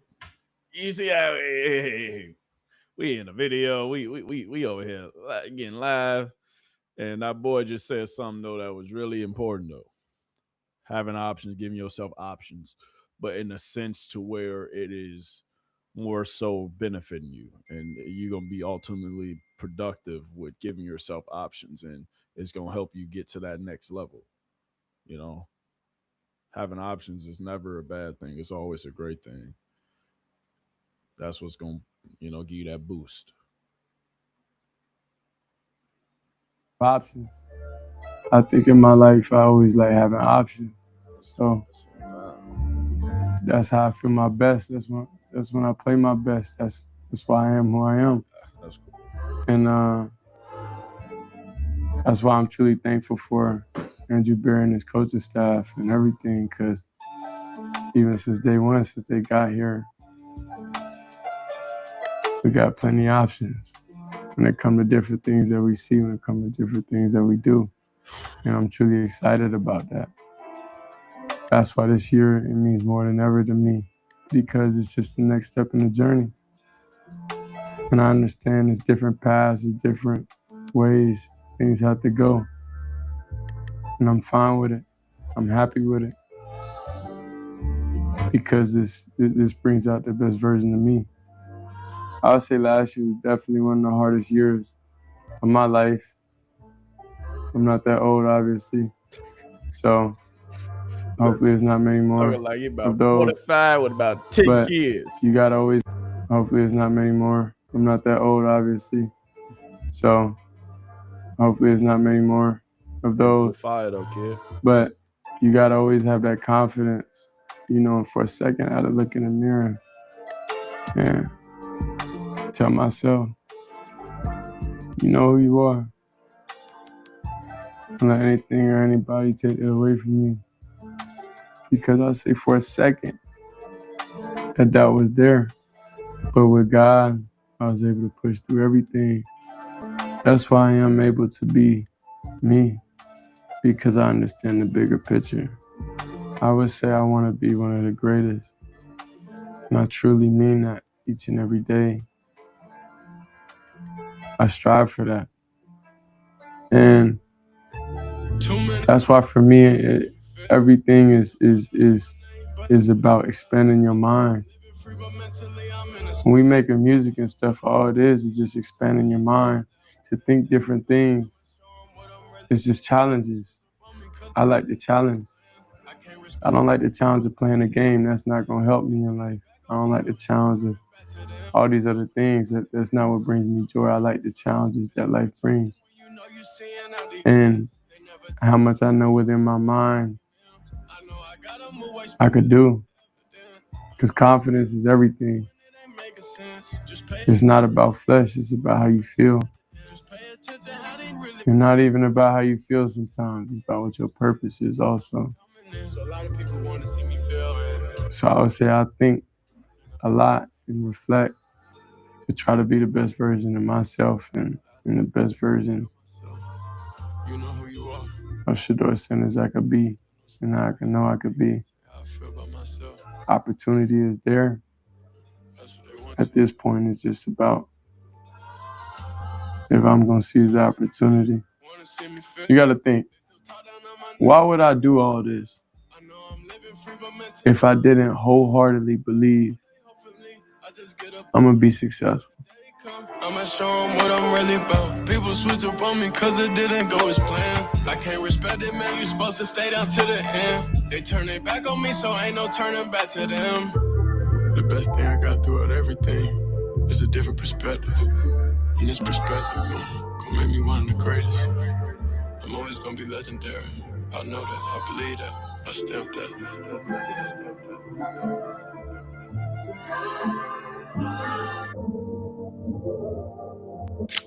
You gotta stand on 10 throughout everything. Hey. Ever wonder what it would be like? No, I don't wonder what it would be like. I don't.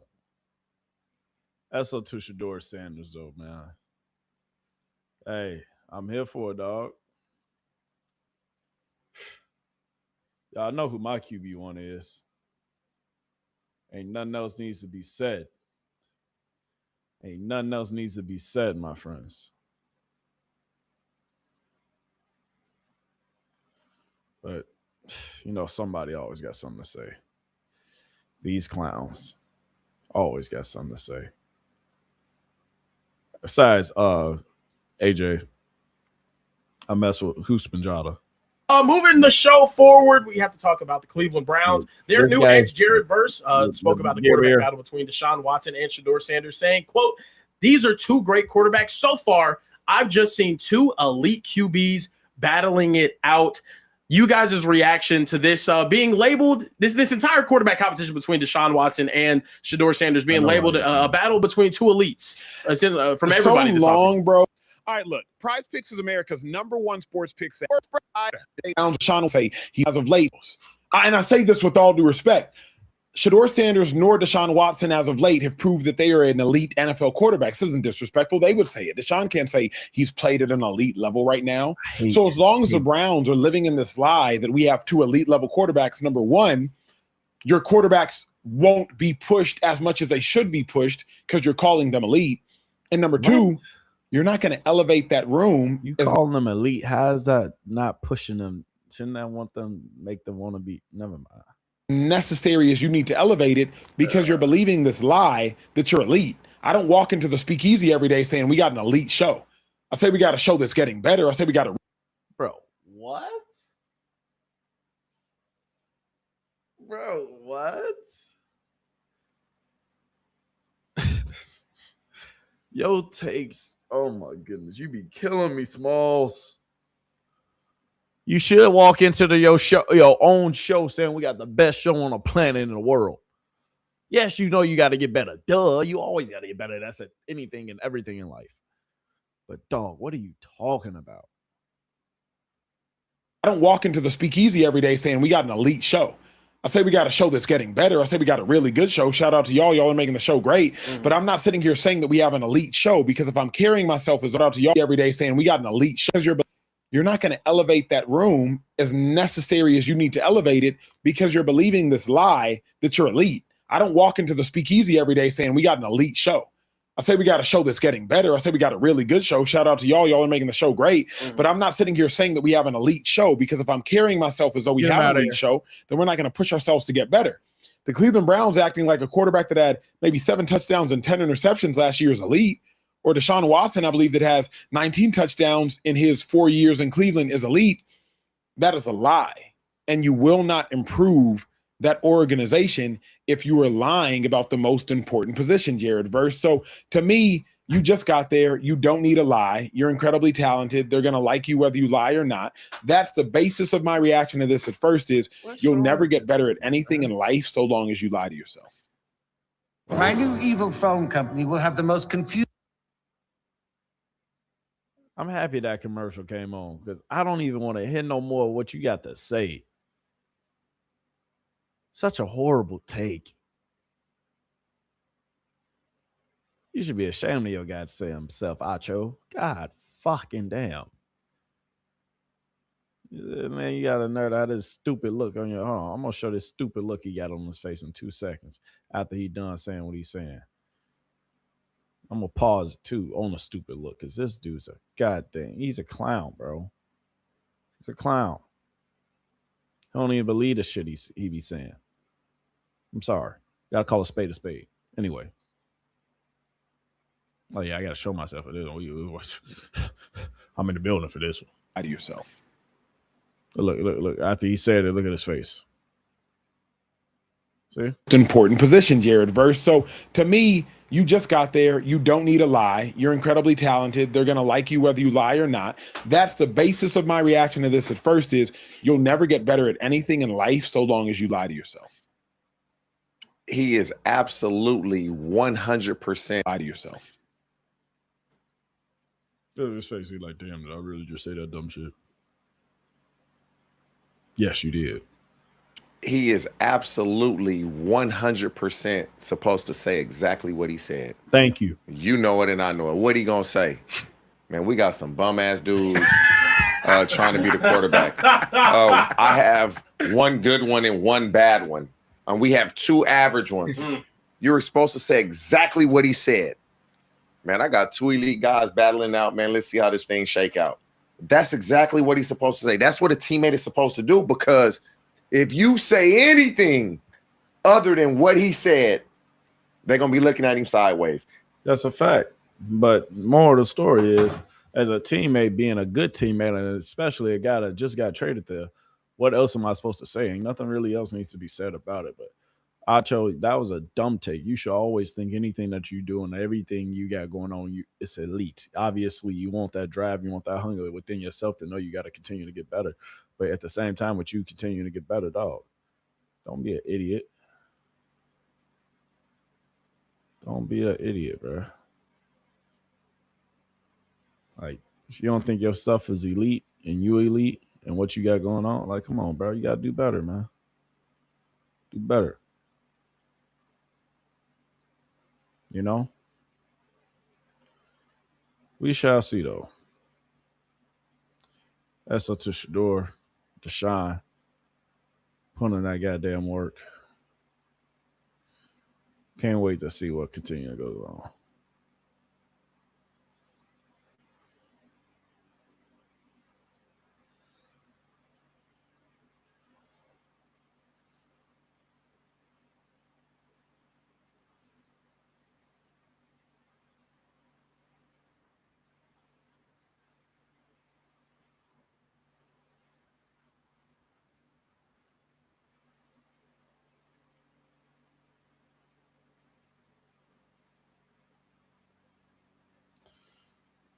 Do y'all remember Shedeur first preseason game when he came out there and he got in his bag?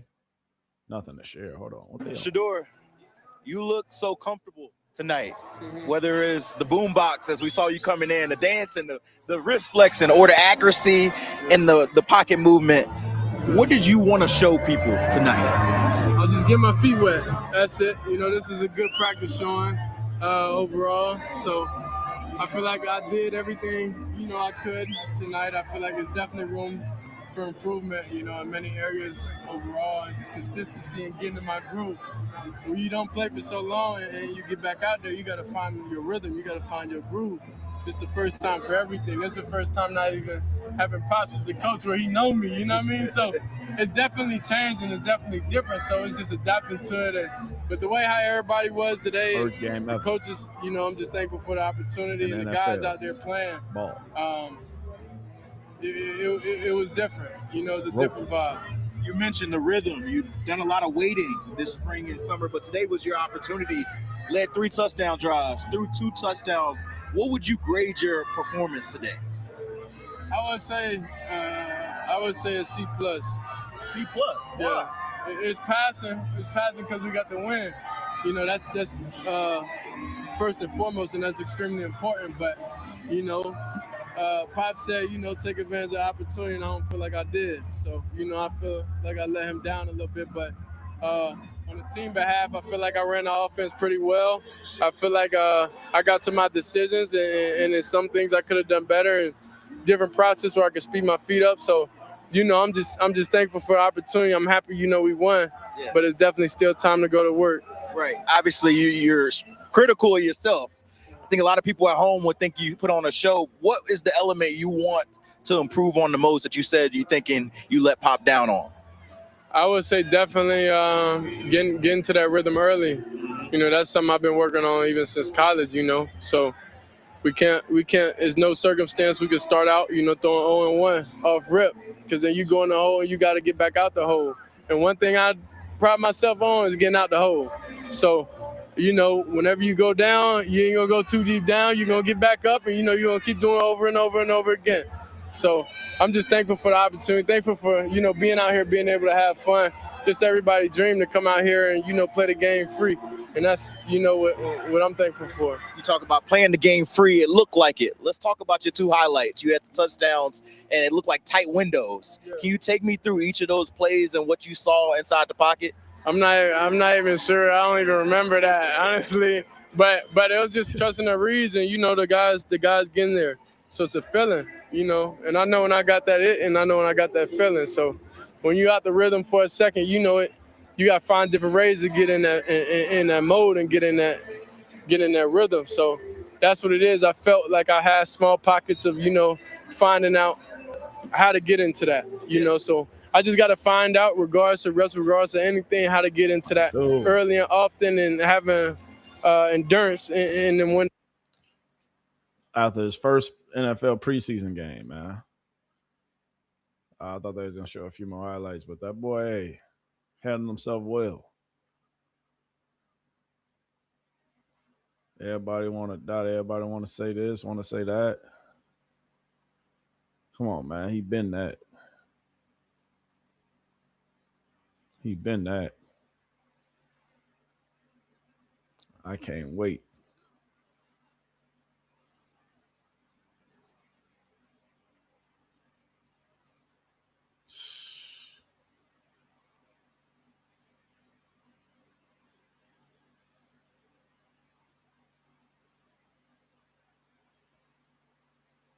Uh-oh. Oh, dang. Ain't nothing. Hey, that's on me, y'all. I think it all comes down to whether or not, when it's time to go to training camp, Shedeur Sanders shows up with the mindset that he is going to treat every rep like it's a game, and that he's going to embrace the process of preparing to play in games with the same zeal that he embraces playing in games. That's the key to him winning the job. And it could be that Watson was just the means to the end here. Coaches use all sorts of things to push guys' buttons, to get more out of them. That's what coaches are supposed to do. For each individual player, what is my strategy for interacting with him, for handling him, to get him to give me more than he even thinks he can do? How do I inspire him? Positive reinforcement, negative reinforcement. Sometimes it flips back and forth. And sometimes when you're expecting negative, you get positive. And sometimes when you're expecting positive, you get negative. You're always on your toes. And you're always ready to go out there and give it your all. And with that inspiration, you achieve your... I know. I don't want to hear no more. I don't. But I just wanted to show y'all a few things. I wanted to show y'all a little bit about his offseason and him opening up a little bit about how he been feeling about the negativity. Yeah. Ultimately, everything that came, that went down when he was obviously projected to go in the first round and end up, dropping all the way down. And how fake people was and how this and that and this and that and how all that went. His first start in the NFL, though. You feel me? He won. He came in, versus Baltimore. That doesn't count as a start. First preseason game ever, he balled. He won. Yeah, he could have did a little bit better, but still balled. First game against Vegas, they won, period. And NFL as a quarterback, we care about you winning. 4-10 in his first NFL start as quarterback. Yard line off the play fake. Sanders dumps it off. He's got Fadden. And Fadden is tight end. Breaks a few tackles. Has a first down. That's some heavy running. Guys in the A-gap. They're down at 8. Here comes the pressure. Running away from it is Sanders. He's looking long. He's got a man. Caught at the 10-yard line. Bonds. He's down to the 1-yard line. It'll be first and goal for the Browns. He beat Darnay Holmes for 53 yards. Shedeur has to buy time. Tyree Wilson comes free, rolls to his right, throwing on the move. That is a dot to his fellow rookie, Isaiah Bond. What a bomb from Shedeur Sanders. Out to next year. Backpedaling, rolling, throws it to Fannin, who makes a nice leaping grab. Fannin trying to get to that first down marker, and he does. Wow. I gotta turn that off. It's YouTube. I know they're gonna try to copyright us. We're out there making things happen. Come on, man. Fannin too. Duo gonna be he got a tight end. Let one of these boys be a number 1 wide receiver in Denzel Boston. What she looking like it? Oh yeah, Sampson.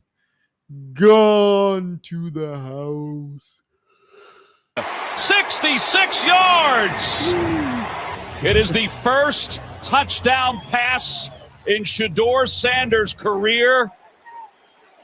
And it was just a quick, safe pass. But look at the blocking. Njoku, Fannin, Posick got one.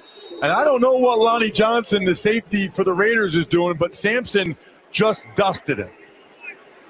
Hey, still counts as a touchdown in my goddamn book. Somebody had thrown the ball. So, yeah, Shedeur. This upcoming season,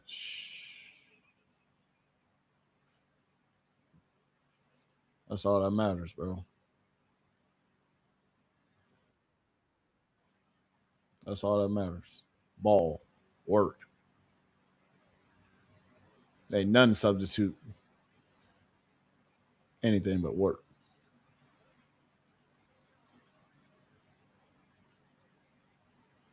This is what he meant after the first start. The young kid, the young blood, the young dude said what he said. But there's no excuse. You got to go out there and perform. Like, there's no choice, there's no question. Nobody cares if this was 1 week of prep. Who cares? You know? So a lot of people want to see me fail, and it ain't going to happen. You know? It ain't going to happen.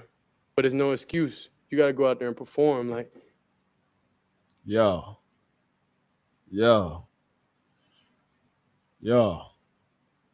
Period. Come on, bruh. That's it. Got to perform. That's the only thing that matters. Performing. Balling. Working.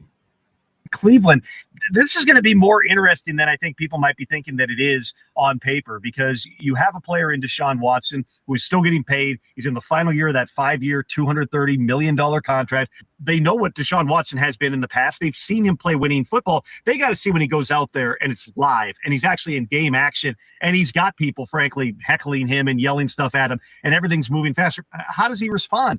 And with Shedeur Sanders, from what I've been told, there really was growth through the spring. He did improve. Is that enough to be able to catch Deshaun Watson? I would tell you this, the coaches came away, and of course a new staff there with Todd Monken as the head coach. They came away thinking they got 2 guys they can go out there and play with. Which one of these guys rises? This is a true competition. In Cleveland, this is going to be more interesting than I think people might be thinking that it is on paper. Yeah, it is. If it's close, you give it to the young guy.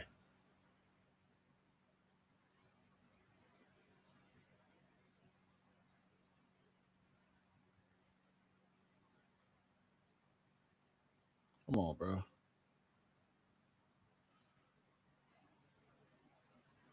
Come on. That boy Shedeur. Hey. Yeah, dog. One more time. I'll show you this video of the dudes putting in work, bro. Him and Deshaun. 1 week away from camp. That starts next time. Get about 10 feet in. Yeah. Oh, we got an out. I swear to God, boy. That be raw. That be hard. Put on the money. In a house where they raise me. You move with me, I go crazy. Don't switch on me, I got big plans. We need to forward to the islands and get you golden on spray tan. I need you to stop. Let's go, let's go. Hey, yeah, let's go, let's go. Yeah, yeah, let's go. They ain't just gonna run out the ball like that. Started popping them all. What is that?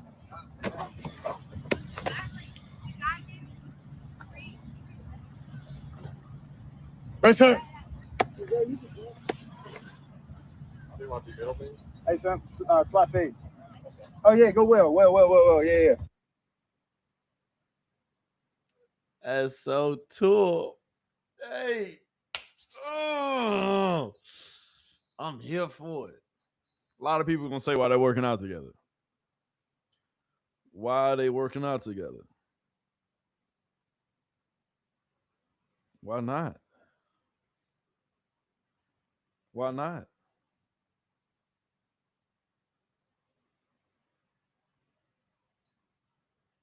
Why not?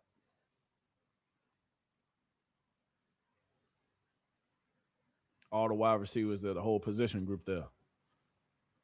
Put in that goddamn work, bro. Work.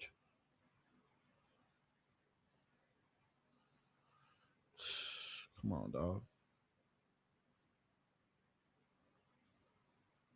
They just got to keep on putting in that work. So that's all that matters. Point blank, period. The only thing that matters.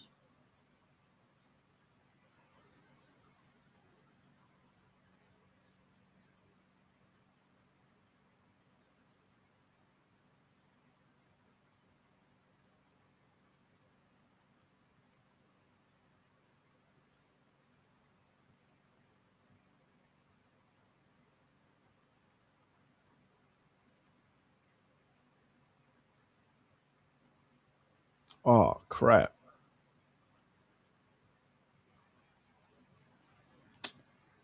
She really mean 11? Holy shit.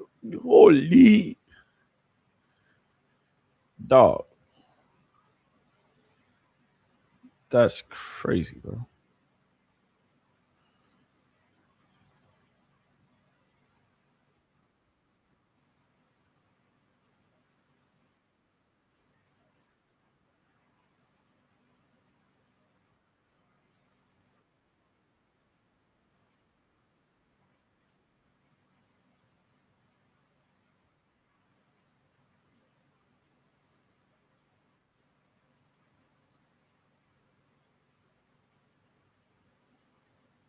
Don't change on me. I got big plans. We need to volunteer to the islands and get you on those spread times. I need you to stop running back to your ex's always, man. How come we can't smash and be friends?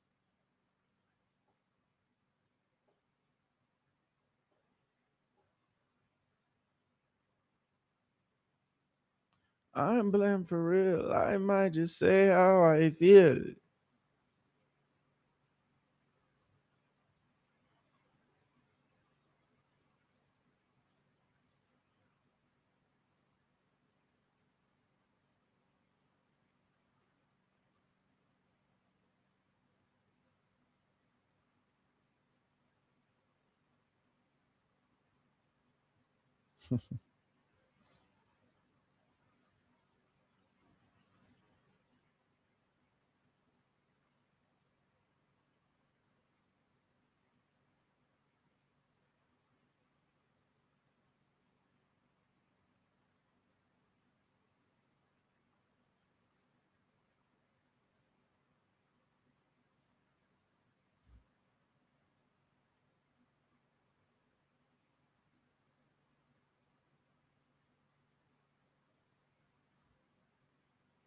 Bro, what? My bad, y'all.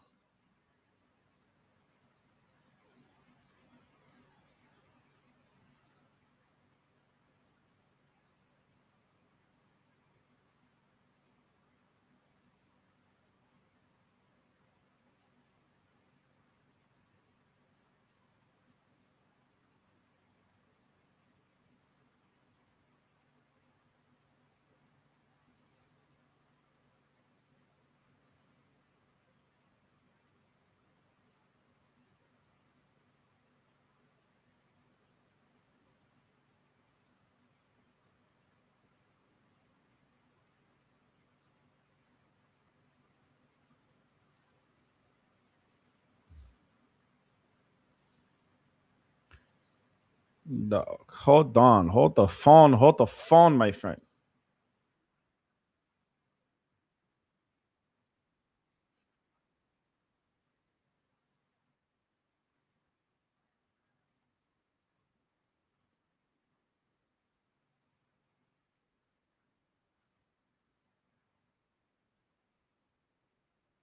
I have a breakdown somebody sent me also with the Carmelo Anthony underneath the tent.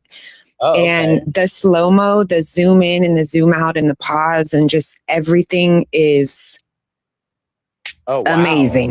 Okay, Yeah. that's So great. Yeah, and because I'm wondering with Carmelo Anthony why they haven't, why we haven't seen the clear footage released yet. So I'm not sure if it's just that what they did, because if you do go on the website and you All right, they ain't talking about nothing yet. My bad, y'all.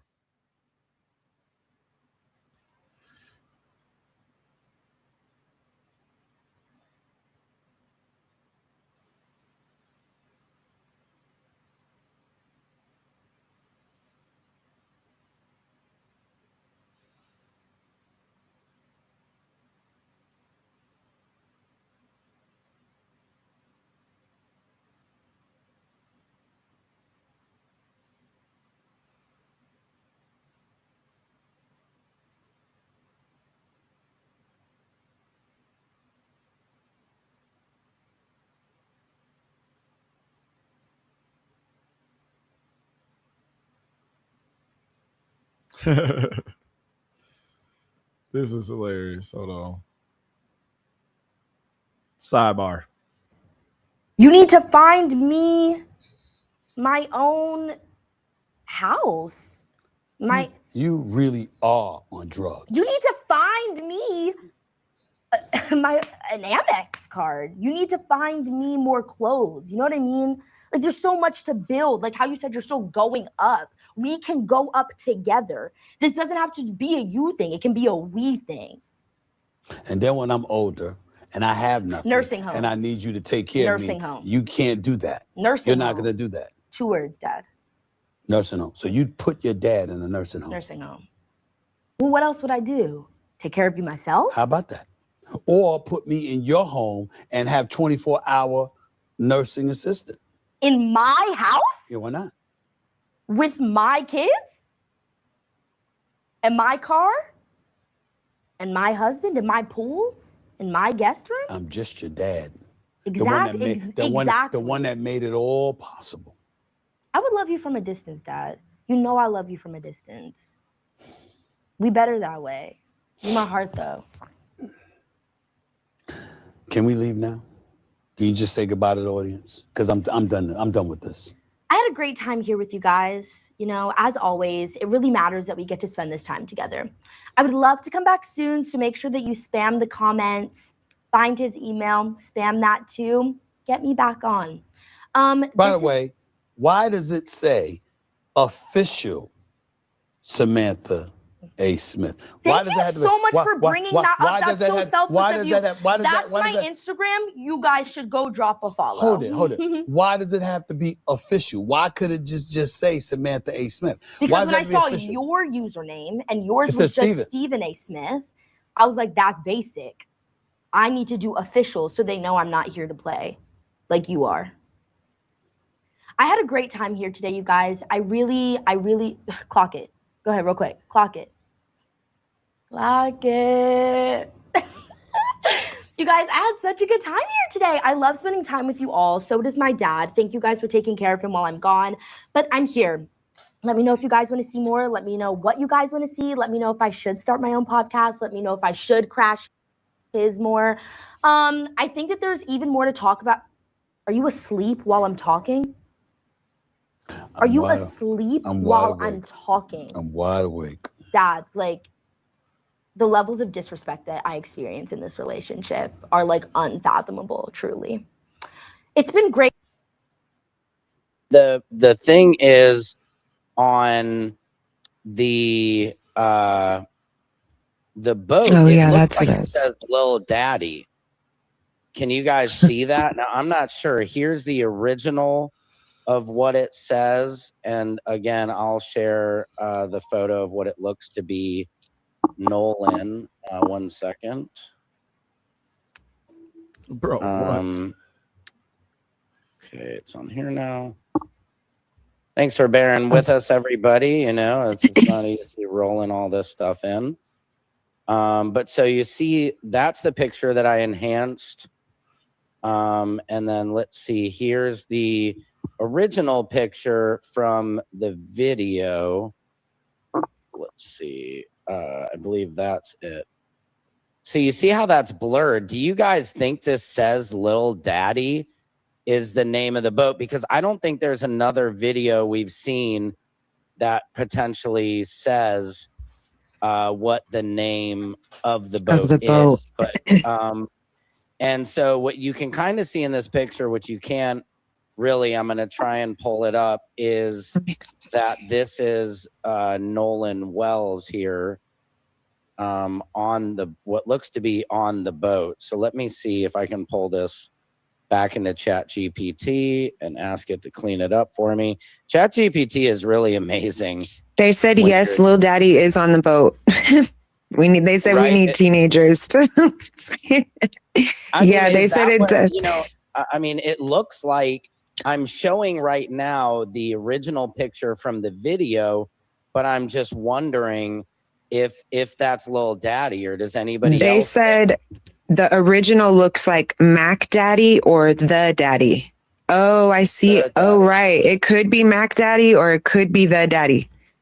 The Daddy, yeah, or it could be Lil Daddy as well, as you can see. But the line at the top, the line at the top, it looks like a T almost, right? Yeah. Yeah, it's really hard to tell. Like, The Daddy would be just because usually boats have a name that is like Sea Daddy or something like that. You know what I mean? It's you know, it's usually some kind of boating pun, you know, like it usually like Lil Daddy doesn't make a lot of sense, or Mac Daddy doesn't make a ton of sense either. The Daddy does though. The Daddy, yeah, maybe. Let me bring on this, or Big Daddy. That could be Big Daddy. Maybe. It could be Big Daddy. Let's go back to the original. And let me bring this picture in real quick where it shows Nolan in the picture. Which this to me does look. It's a boat and he's the younger brother. This looks like Nolan on this boat for sure. Here's the picture cleaned up real quick. So now see what you guys think about this photo right here. That looks like Nolan to me. And like, I think it was, you know, let me see. Kimbra said she made a point that said how many other, you know, black kids were on the island that day. So it's like this, I mean, and people were saying those look like the swim shorts that Nolan is wearing in the picture, you know, our original, which I'll pull that up as well, of the boys all sitting on that boat. And it's, you know, and what I'm guessing, Nicole, is that you know, we're all sitting here playing Private Eye and everything. I'm guessing that like Ben Crump and the investigators have a lot of this stuff figured out, that we're all that we're all spinning in circles about. Like we're spinning in circles because people have to remember that this is an ongoing investigation. Yeah, they were gonna let everybody outside of it spin in circles left and right, flip up and down, inside out, every which way, but what they had to confuse what they have going on. You know what I'm saying? So we are going to spin in circles because we don't have any we have no answers to anything except that he did go to the island. That's the one thing we know. Right. That's it. And just the technology that they should have access to is, you know, we're going off like ChatGPT and stuff like that. So, I mean, I'm guessing. Yeah, exactly. Like how you just put in ChatGPT, you tried to enhance the photo and it gave Lil Daddy. They probably did. There's probably people that are from out there who can confirm if that's Lil Daddy or not. They've probably are. You know what I mean? People know whose boat that is at this point. People know whose boat that is. Yeah, and that's what I'm wondering is, okay, so pay attention. So look at his swim trunks in this, and then that's the photo of him on the boat. And they do look pretty similar, I will say. You know, it does look like the same swim trunks. You know, but again, it's hard because I don't believe that anybody has seen the actual any pictures of the boat that they were on besides this picture, right? Yeah, and those shorts wet do match that. I mean, that, you know, they are very similar. Right. Let's see if anybody in the comments. And then people keep asking about the phones, right? So I sent you that information in regards to what the governor was talking about as far as a lot of the kids were underage. So people are wanting answers from the kids, and all the kids have phone, and the key word is their kids. At the end of the day, Nolan was only 18. He's still a kid. Legal by age of, you know, according to, you know, but he's still a kid. So nobody's, the information we want, we're not going to get that because they're children. Yes, exactly. Now, will you text me, or I'm sorry, will you send me that info? Let me send you that video. Yeah. Send me that video and let me see if I can put it up. And I saw it's so crazy. Kimbra just was talking about, she had looked up something about the boat sinking, where basically she was saying, he said sinking, so you prove what that means. Otherwise, I'm assuming sinking means the Titanic. So how did you drive back to shore sinking and made it when the closest shore is 20 minutes away, and a sinking boat with a bad pump has 15 minutes max before it sinks?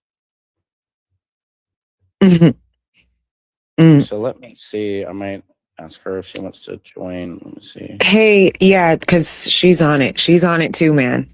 Yeah, it's too long to send in your DM. Oh, it is? Okay. Yeah. Let's see. And let me, Maybe do if it. anybody has any information too, I'm going to copy the link to the show, and you guys can come on. And if you guys have anything to add, I will share this in the comments.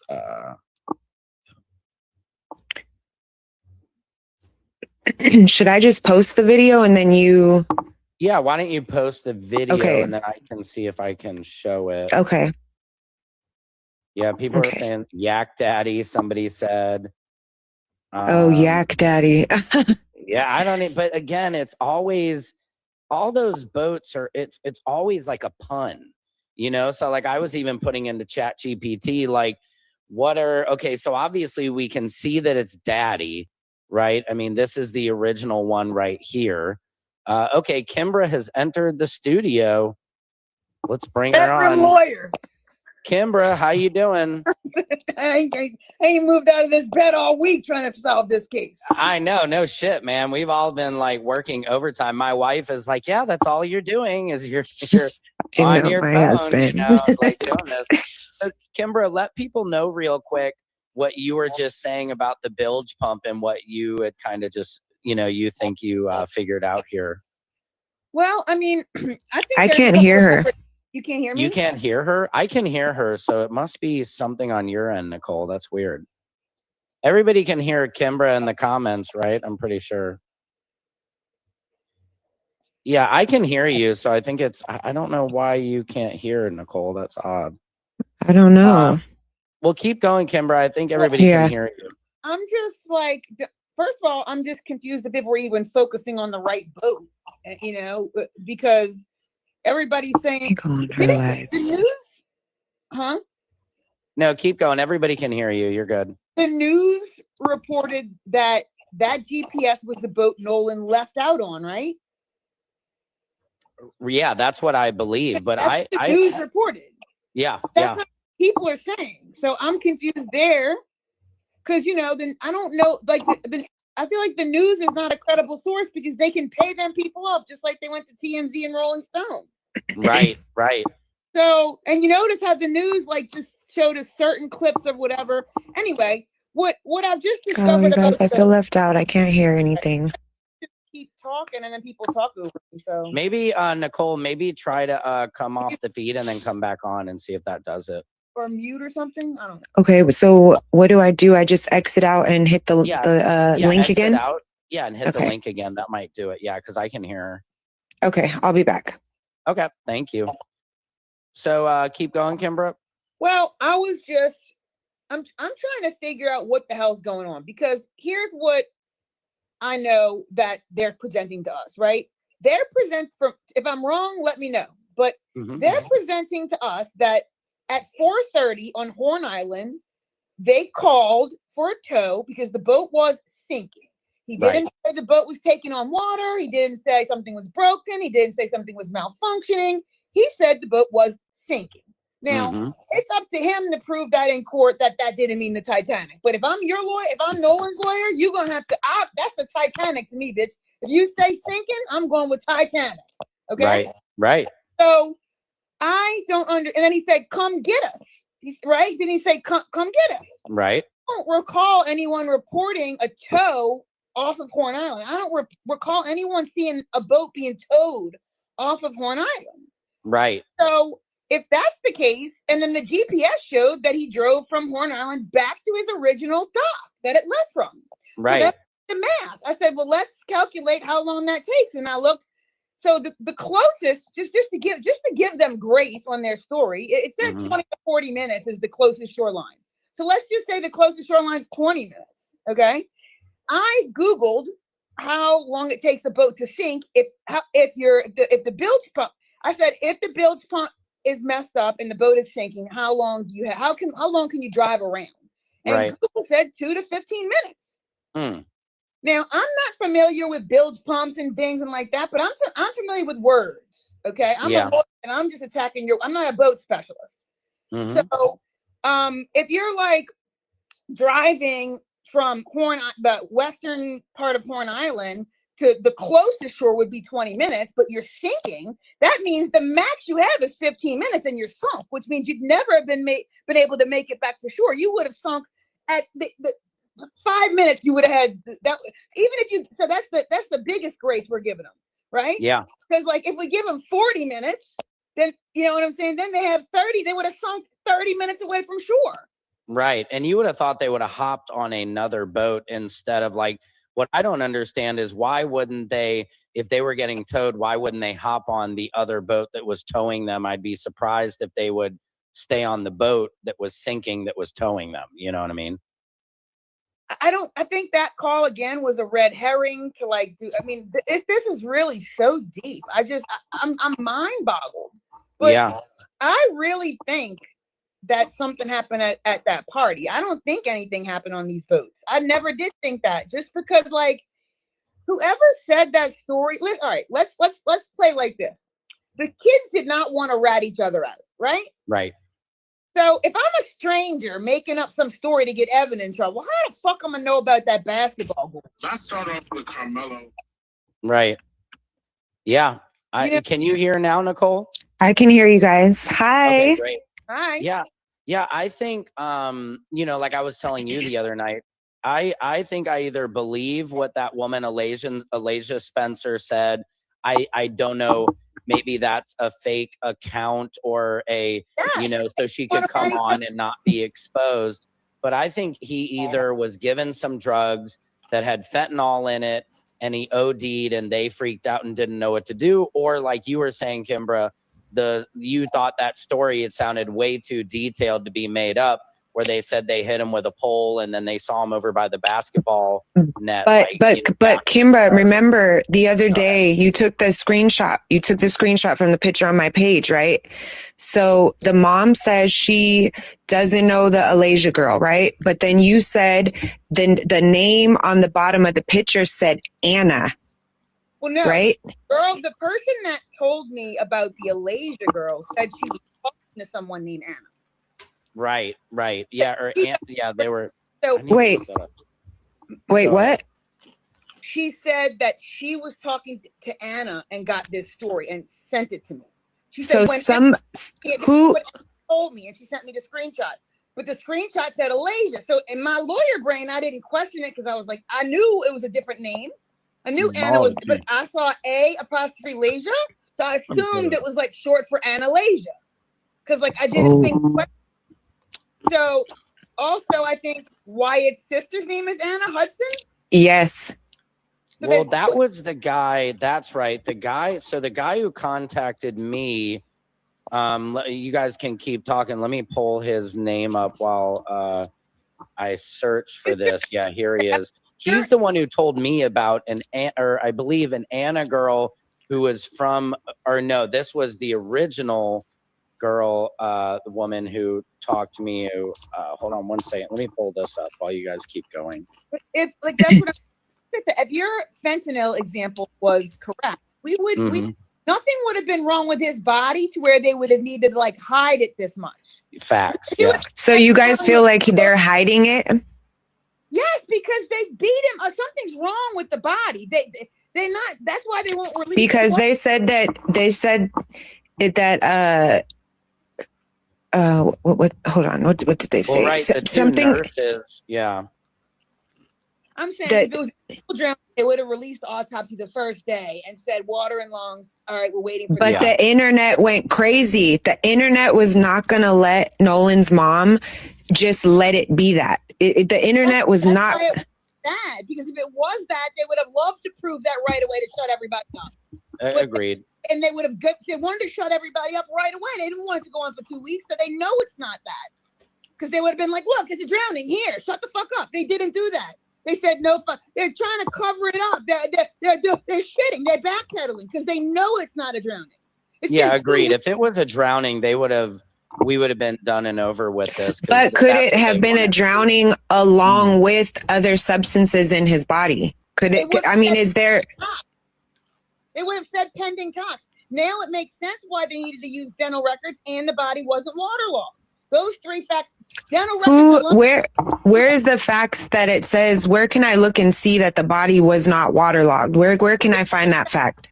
The police said that. The police said that. Where? I need to see it. Google it. You'll find it. That's what they were. That was. You the said thing. They Google only it. reported the body was on the northwestern tip and it was not waterlogged. They never reported any of it. They never reported if it was in the water. They never reported if it was in the sand. They never reported if it was mutilated. They just said they found it on the northwestern tip and it wasn't waterlogged. Then they said they had to use dental records. Then dental records alone doesn't prove it. But now these three things together combined does prove something was wrong with the body. And they couldn't identify. Well, and then the two nurses who alleged to have seen the body.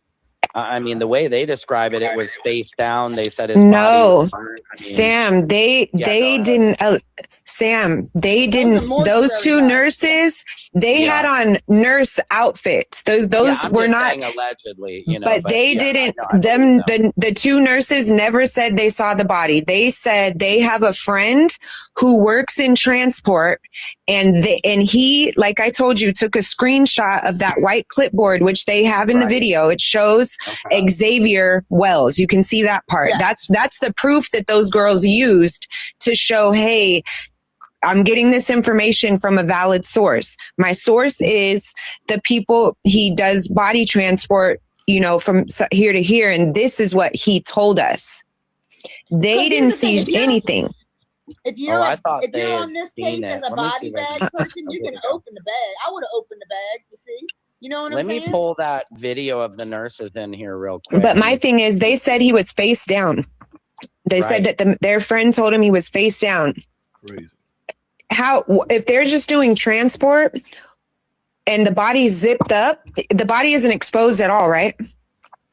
How would they know if it was face? Right. So how would they do? People in transport unzip body bags and just because they want to see stuff, or Nolan Wells and all this shit's going on, and I was the guy moving it, I'd fucking unzip it. You damn right I would. Yeah, probably. but now you're contaminating. Now you're putting yourself in a position to contaminate shit or to do other shit or to put other markings on the body. Right. At that point, if his body's that easily accessible, anybody could do anything to the body. He said that. What did he say? They were mistreating the body on the way. Well, let me do this. Let me play. Let's listen to real it. quick. Yeah, so we can hear.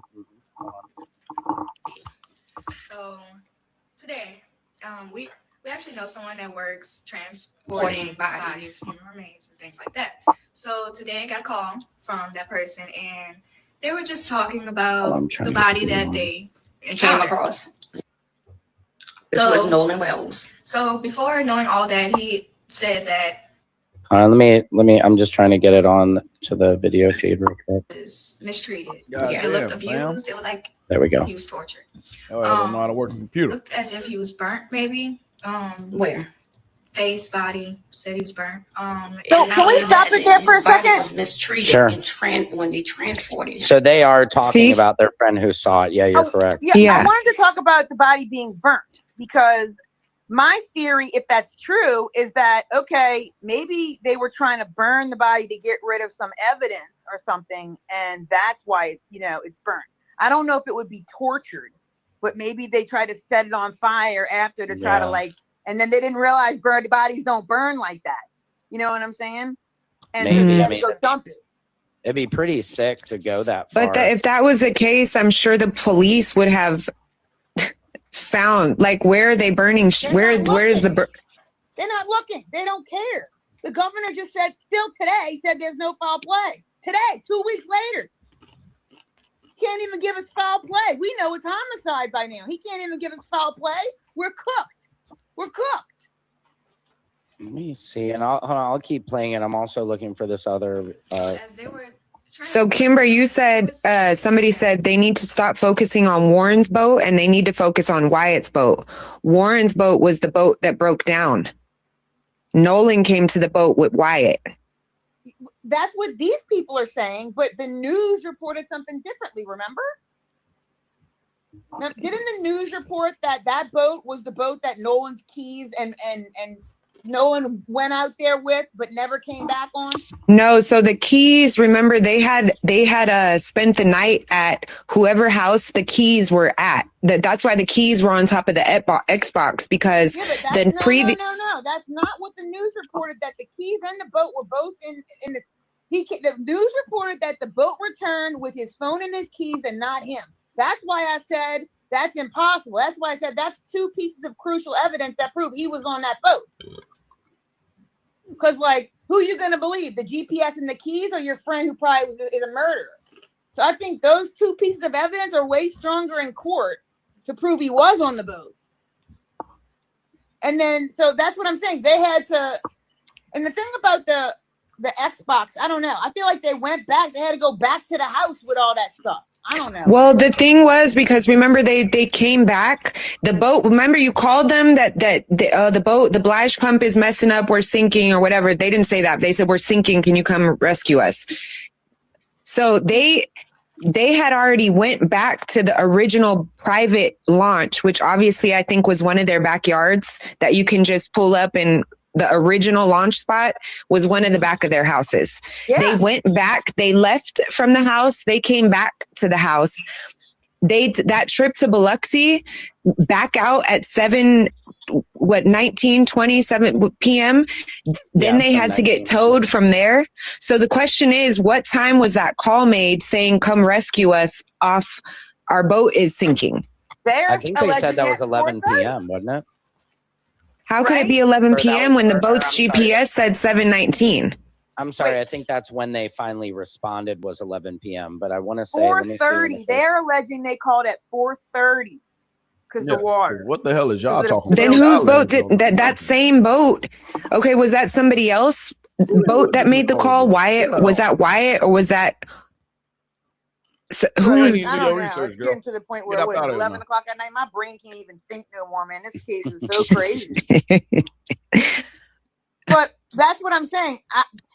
because from my knowledge, Fort Bayou is where the bilge pump repair station is and the tow place is. And they Okay. they went there. They went from They went twice. Right. And if they made the call at 4:30, and that doesn't make any sense. And you got rescued at 11. Where the tow at? You know what I'm saying? Where did y'all get fucking towed from? Because here's the thing: if you called to get towed from the north of Horn Island, all right, and nobody saw you getting towed off there. Let's say the boat broke down in the middle and you needed to get towed halfway home. You wouldn't have said you was on the west tip of Horn Island. You would have said I'm in the middle between Horn Island and the coast. Yeah. You understand? Yeah. So Yeah.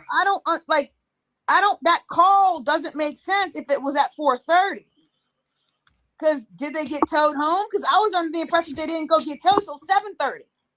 That's what the GPS on the boat says. Exactly. They got towed around. So that was the last of the boat being used.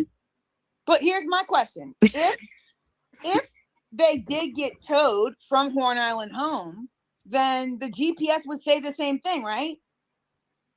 Yeah, you would think so. But the tow truck would have, or the tow company would have a record, or they would have seen somebody. Everybody reported that boat just left without Nolan. Nobody reported that boat was towed away without Nolan. They would have reported that boat had to be towed off the fucking island if that boat had to be towed. Because when they called the Coast Guard, they said everybody was on the boat. And then I had somebody in my DMs who used to work for the Coast Guard, and he said if they did in fact call the Coast Guard and said he was missing or fell overboard, then the Coast Guard would put out a pon-pon, pronounced pawn or pon-pon. It's an urgent message over the radio to local mariners in the area if they see anything, help out. It's also kept in the Coast Guard logs. The Coast Guard also would have done the same thing when their boat was taking on water. He has said, I just want to see if this helps. The Coast Guard also would have gave out their GPS coordinates when both of these urgent calls went out on the radio.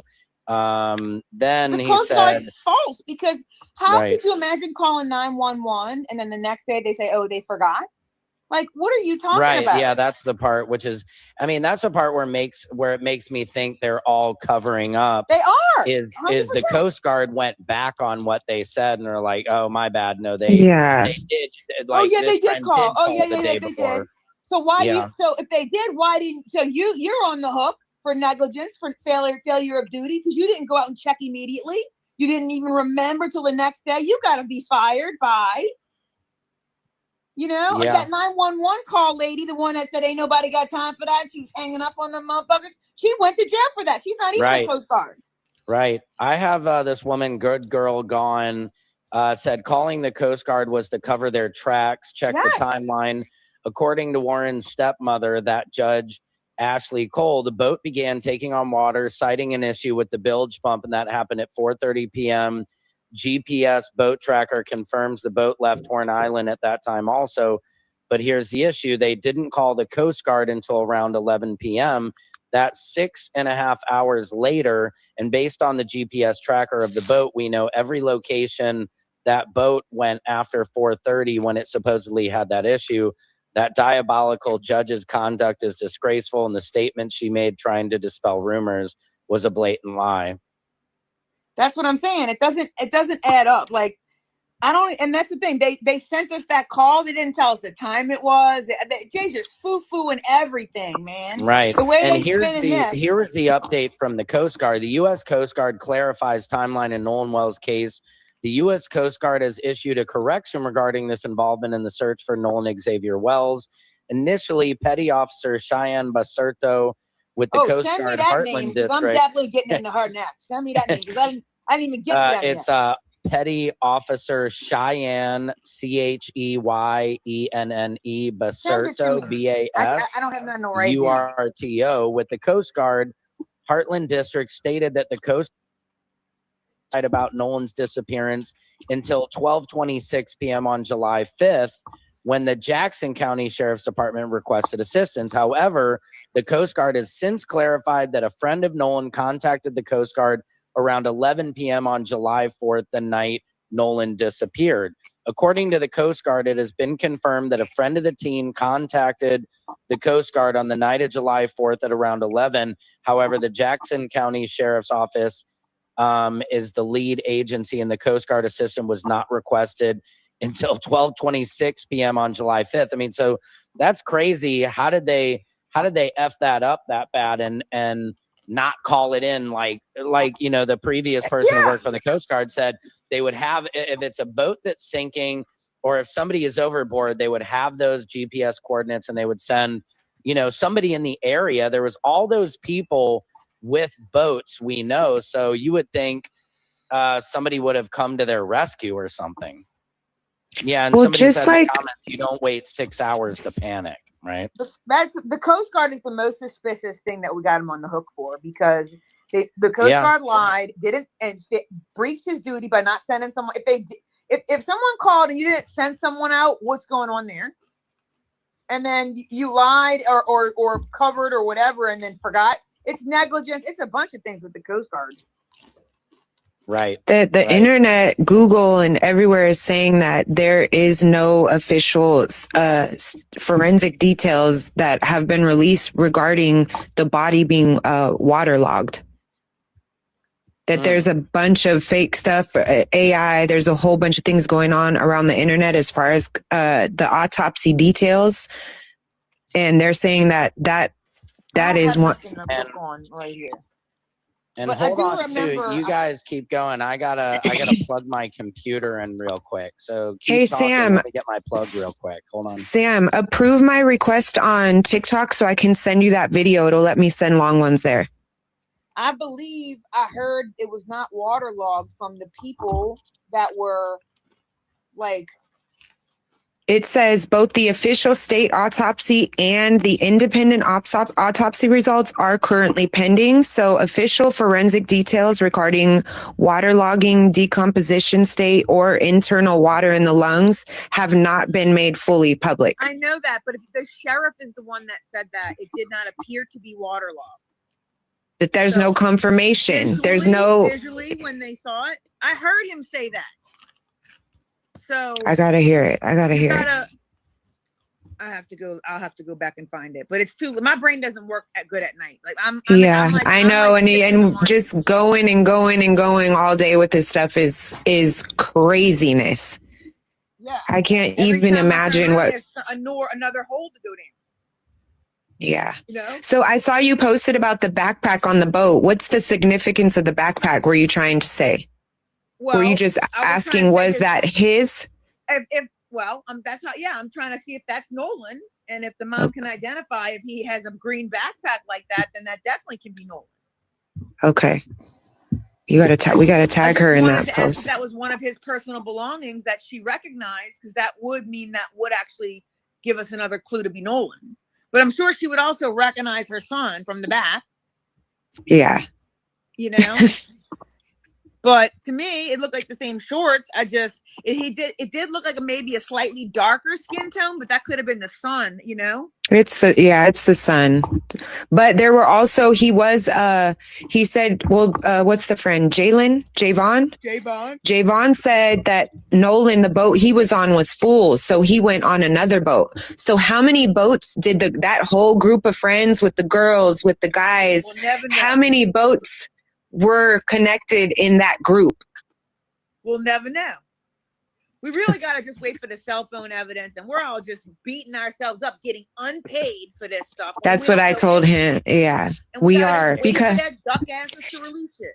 Like we don't like that picture we have that we're all trying to chat GPT. What does it say? I'm pretty sure the sheriffs have already figured out what the post says and gone and looked at, Right. We are literally just spinning in circles with this until we have confirmed legitimate details on autopsy, toxicology, and everything else is that they don't really have anything to charge these guys with yet. And, right. It's like, it's a clear homicide, but who are you going to charge? Like, there's so many people that it could be. But they're not making it. They're not making it a clear homicide. They're not making it a homicide. Well, so that's why they're not arresting people. They're staying away from the homicide. That's terrible. Oh, terrible. Right. I mean, homicide, pretty sure. They're I mean, I think the up, you know, Yeah. he lit himself on fire and threw himself overboard. That's what they'll say. Right. Yeah. No, I mean, I think the one thing that we all do know is that there is something foul that happened, or else we wouldn't all be talking about this. If, you know, I keep going back to like a mother's intuition, Christine Walmsley, if she didn't really know in her heart that this was not the truth, the way the kids didn't come forth with the keys, the way they didn't come forth with the phone, it just, you know, when your gut is Deleting telling the you pictures, that something is wrong. Yeah. You could go down with a list deleting of the everything pictures. that they did. Right. And that's lawyering the funny up, the judge making a statement before anybody asks for one. You're doing too much talking too quick, trying to cover up something that hasn't been. Yeah, and I've Lawyering noticed up too is that smart if there's a crime that's been committed, but when Right. you lawyered up, there was no crime suspected. Your friend Right. was missing. So why Right. would you have lawyered up instead of trying to search for your friend? Like, that was just, and then you just deleted all the pictures of him off your social media before a crime was even committed? That's Yeah. the weirdest part. So And then the part is with the pool picture. I mean, that was part of Evan Knowles' carousel on that July 4th weekend. And then everybody's saying, oh, no, that picture was from a week before. So why post it then? And then also some people, like I had talked to a guy, or there was a video somebody had sent me that said, no, that party was from 2 weeks before. And then, of course, we had the guy who shaved. Yeah, the 27th, they were saying. But there was a guy who said it was a week even before the 27th that party happened. And then the guy with the USA shaved into his chest. You know, of course, people were saying, well, the World Cup is going on. But I feel like, I don't know. I was looking at some of the World Cup games, and yeah, maybe he would have shaved that into his chest. But if he had done that, it just, I don't know. It seems more appropriate you would shave USA into your chest for 4th of July over 100%. just the USA World Cup team, you know? Yeah, because So there's just so many. Right, exactly. Yeah, or it's not like. And then, but then they were, you guys, were they saying that that pool picture was Evan's house? Because I read somewhere that Evan doesn't even have a pool. No, they were saying, and I had this woman who she had reached out to me and she got kind of ate up. I'll go to this. So I'll just read this. This woman reached out. Hi, Sam, I love your page, all you stand for, but I absolutely have to set you straight on something. The boy who posted then deleted the photo of the pool party does not have a swimming pool. That's Evan Knowles. He also is a kicker for the Florida Gators.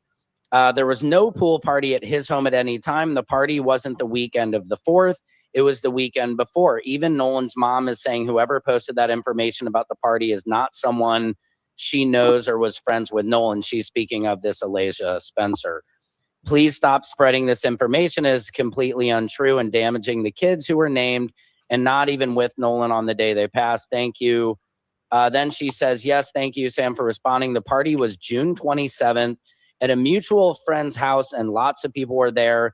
It's all blowing up so badly for this kid, Evan Knoll, who wasn't involved at all, except that he took down a photo of Nolan, was out of respect for the entire situation, she said, but that seems odd. Sadly, his name and picture are now everywhere, and he was not even with him the weekend of the accident, like a lot of the other kids in the pool photo.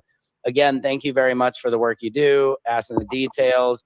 I wish I knew what tragically happened. And this was where people kind of thought it was odd.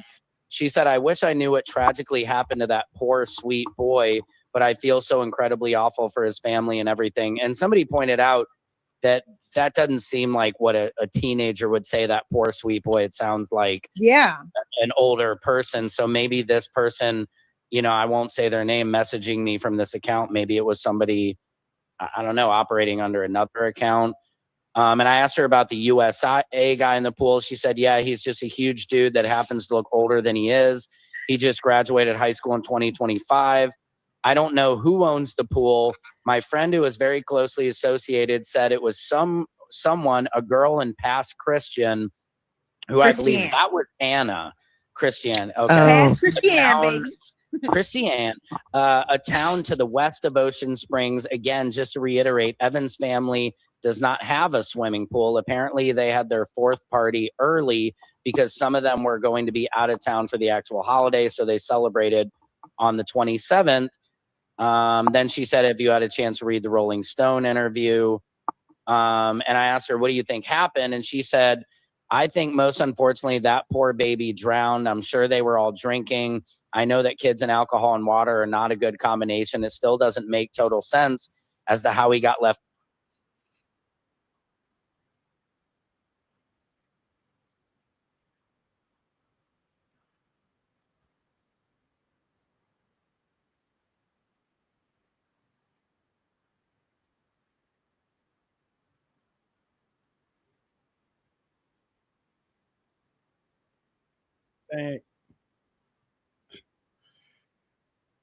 I'm going to that boat and I'm getting my belongings, you know? Well, why? I don't understand why that statement would say Evan's party and Evan's mom. And why would that? They're just trying to pin it up on Evan.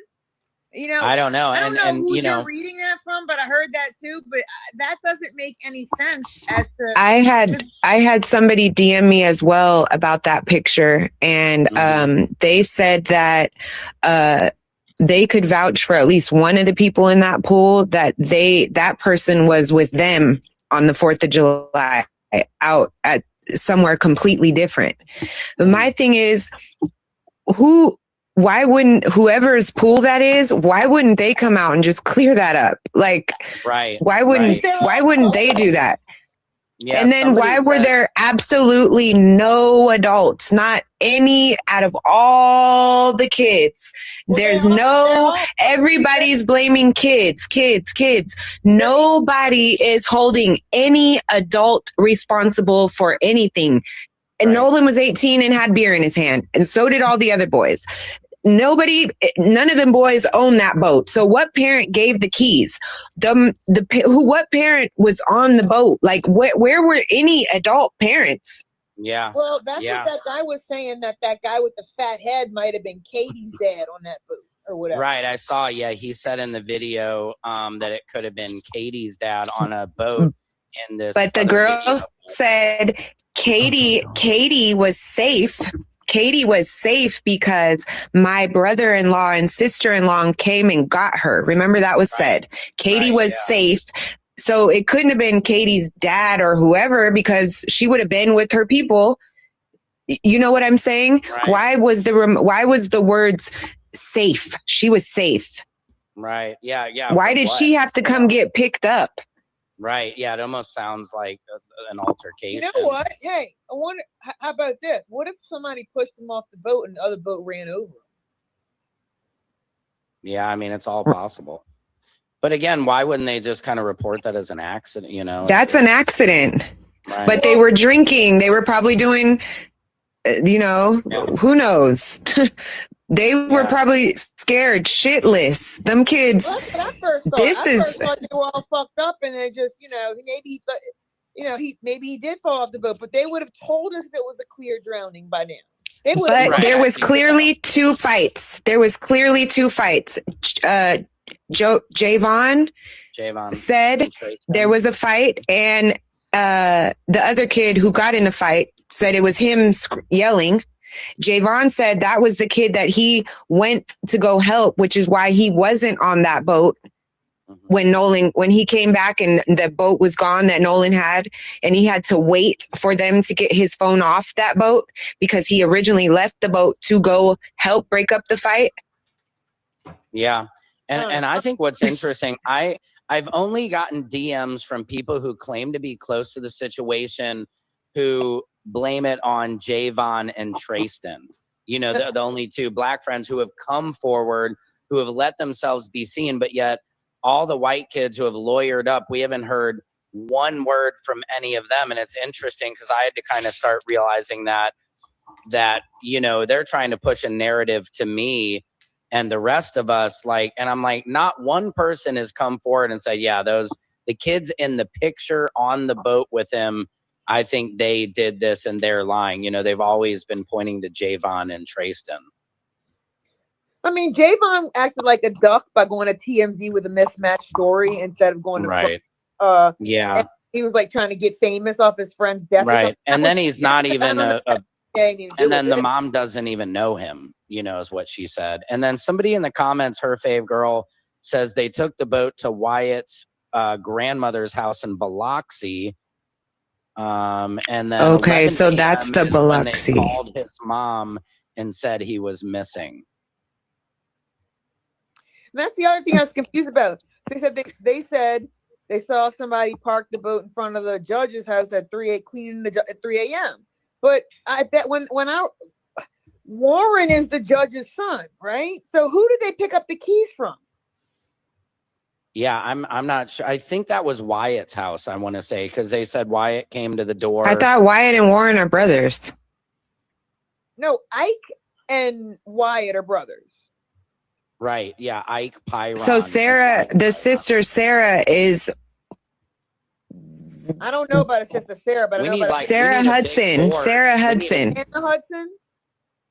We need a big CSI board connecting all these people, because it is confusing, like all these different names. But I thought the dad went to Wyatt's house to get the keys. Let me see if I can find that video to pull up. Sam.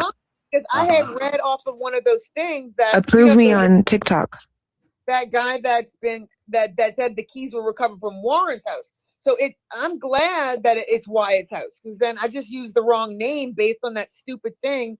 It's like, here's the thing. I'm a lawyer. I don't want to be a paralegal. So it's like, give me the fucking facts that y'all know on the timeline, and I can figure out like legal theories. But I don't want to have to go get all the little facts. That's like the paralegal's job, but then they be doing shit wrong, putting right. wrong.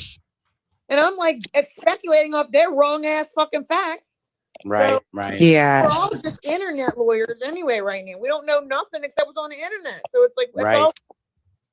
Yeah, we have limited. And the internet is going to let you paint whatever picture you want to paint. They're going to let it all go, which is so sad. And there's one thing for certain: they were lying. They're covering stuff up. He did not drown, and there is foul play. Those are like the four. That's what we can be pretty certain of. If there wasn't foul play, like I said, we wouldn't have come this far in it. They would not have retained Ben Crump. Ben Crump, I don't believe, would take the case. So there's obviously foul play here. Let me pull in the video real quick. Here's the press conference of his dad. I believe this is him talking about when he went to pick up the keys. Check this out. Sam, approve me on TikTok. I'm trying to send you the video. Oh, okay, hold on.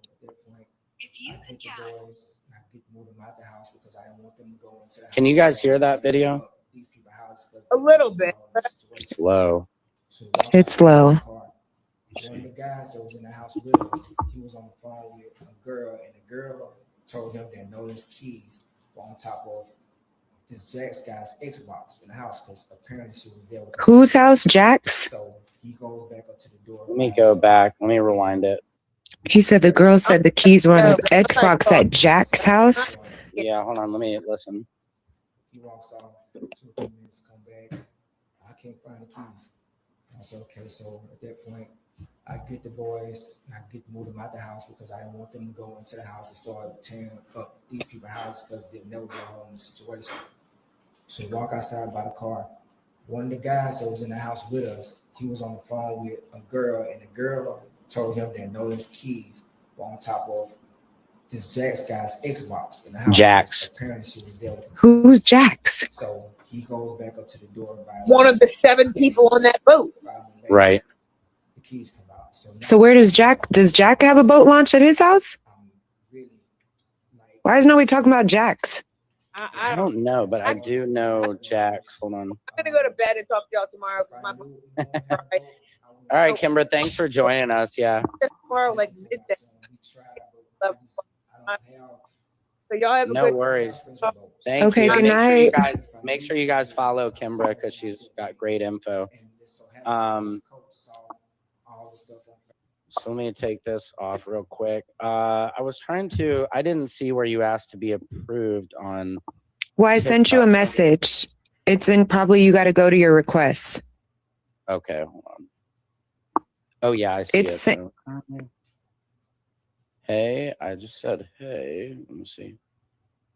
It wouldn't let me send Oh, that's weird. the I video. got your message back. I followed back. Okay, here we let's go. see. Who said he was on Wyatt's boat?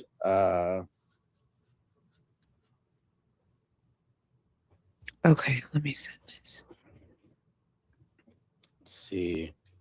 Okay, I just Cheyenne sent you. Pacerto, yeah, that is the Coast Guard. Somebody said, yes, it was Nolan's mom called. They did something because the friends didn't ask for assistance. So Jax is one of the friends, and so they went to his house to get the keys. Who is Jax? Oh, look at Jack's parents have a boat dock off the Fort Bayou.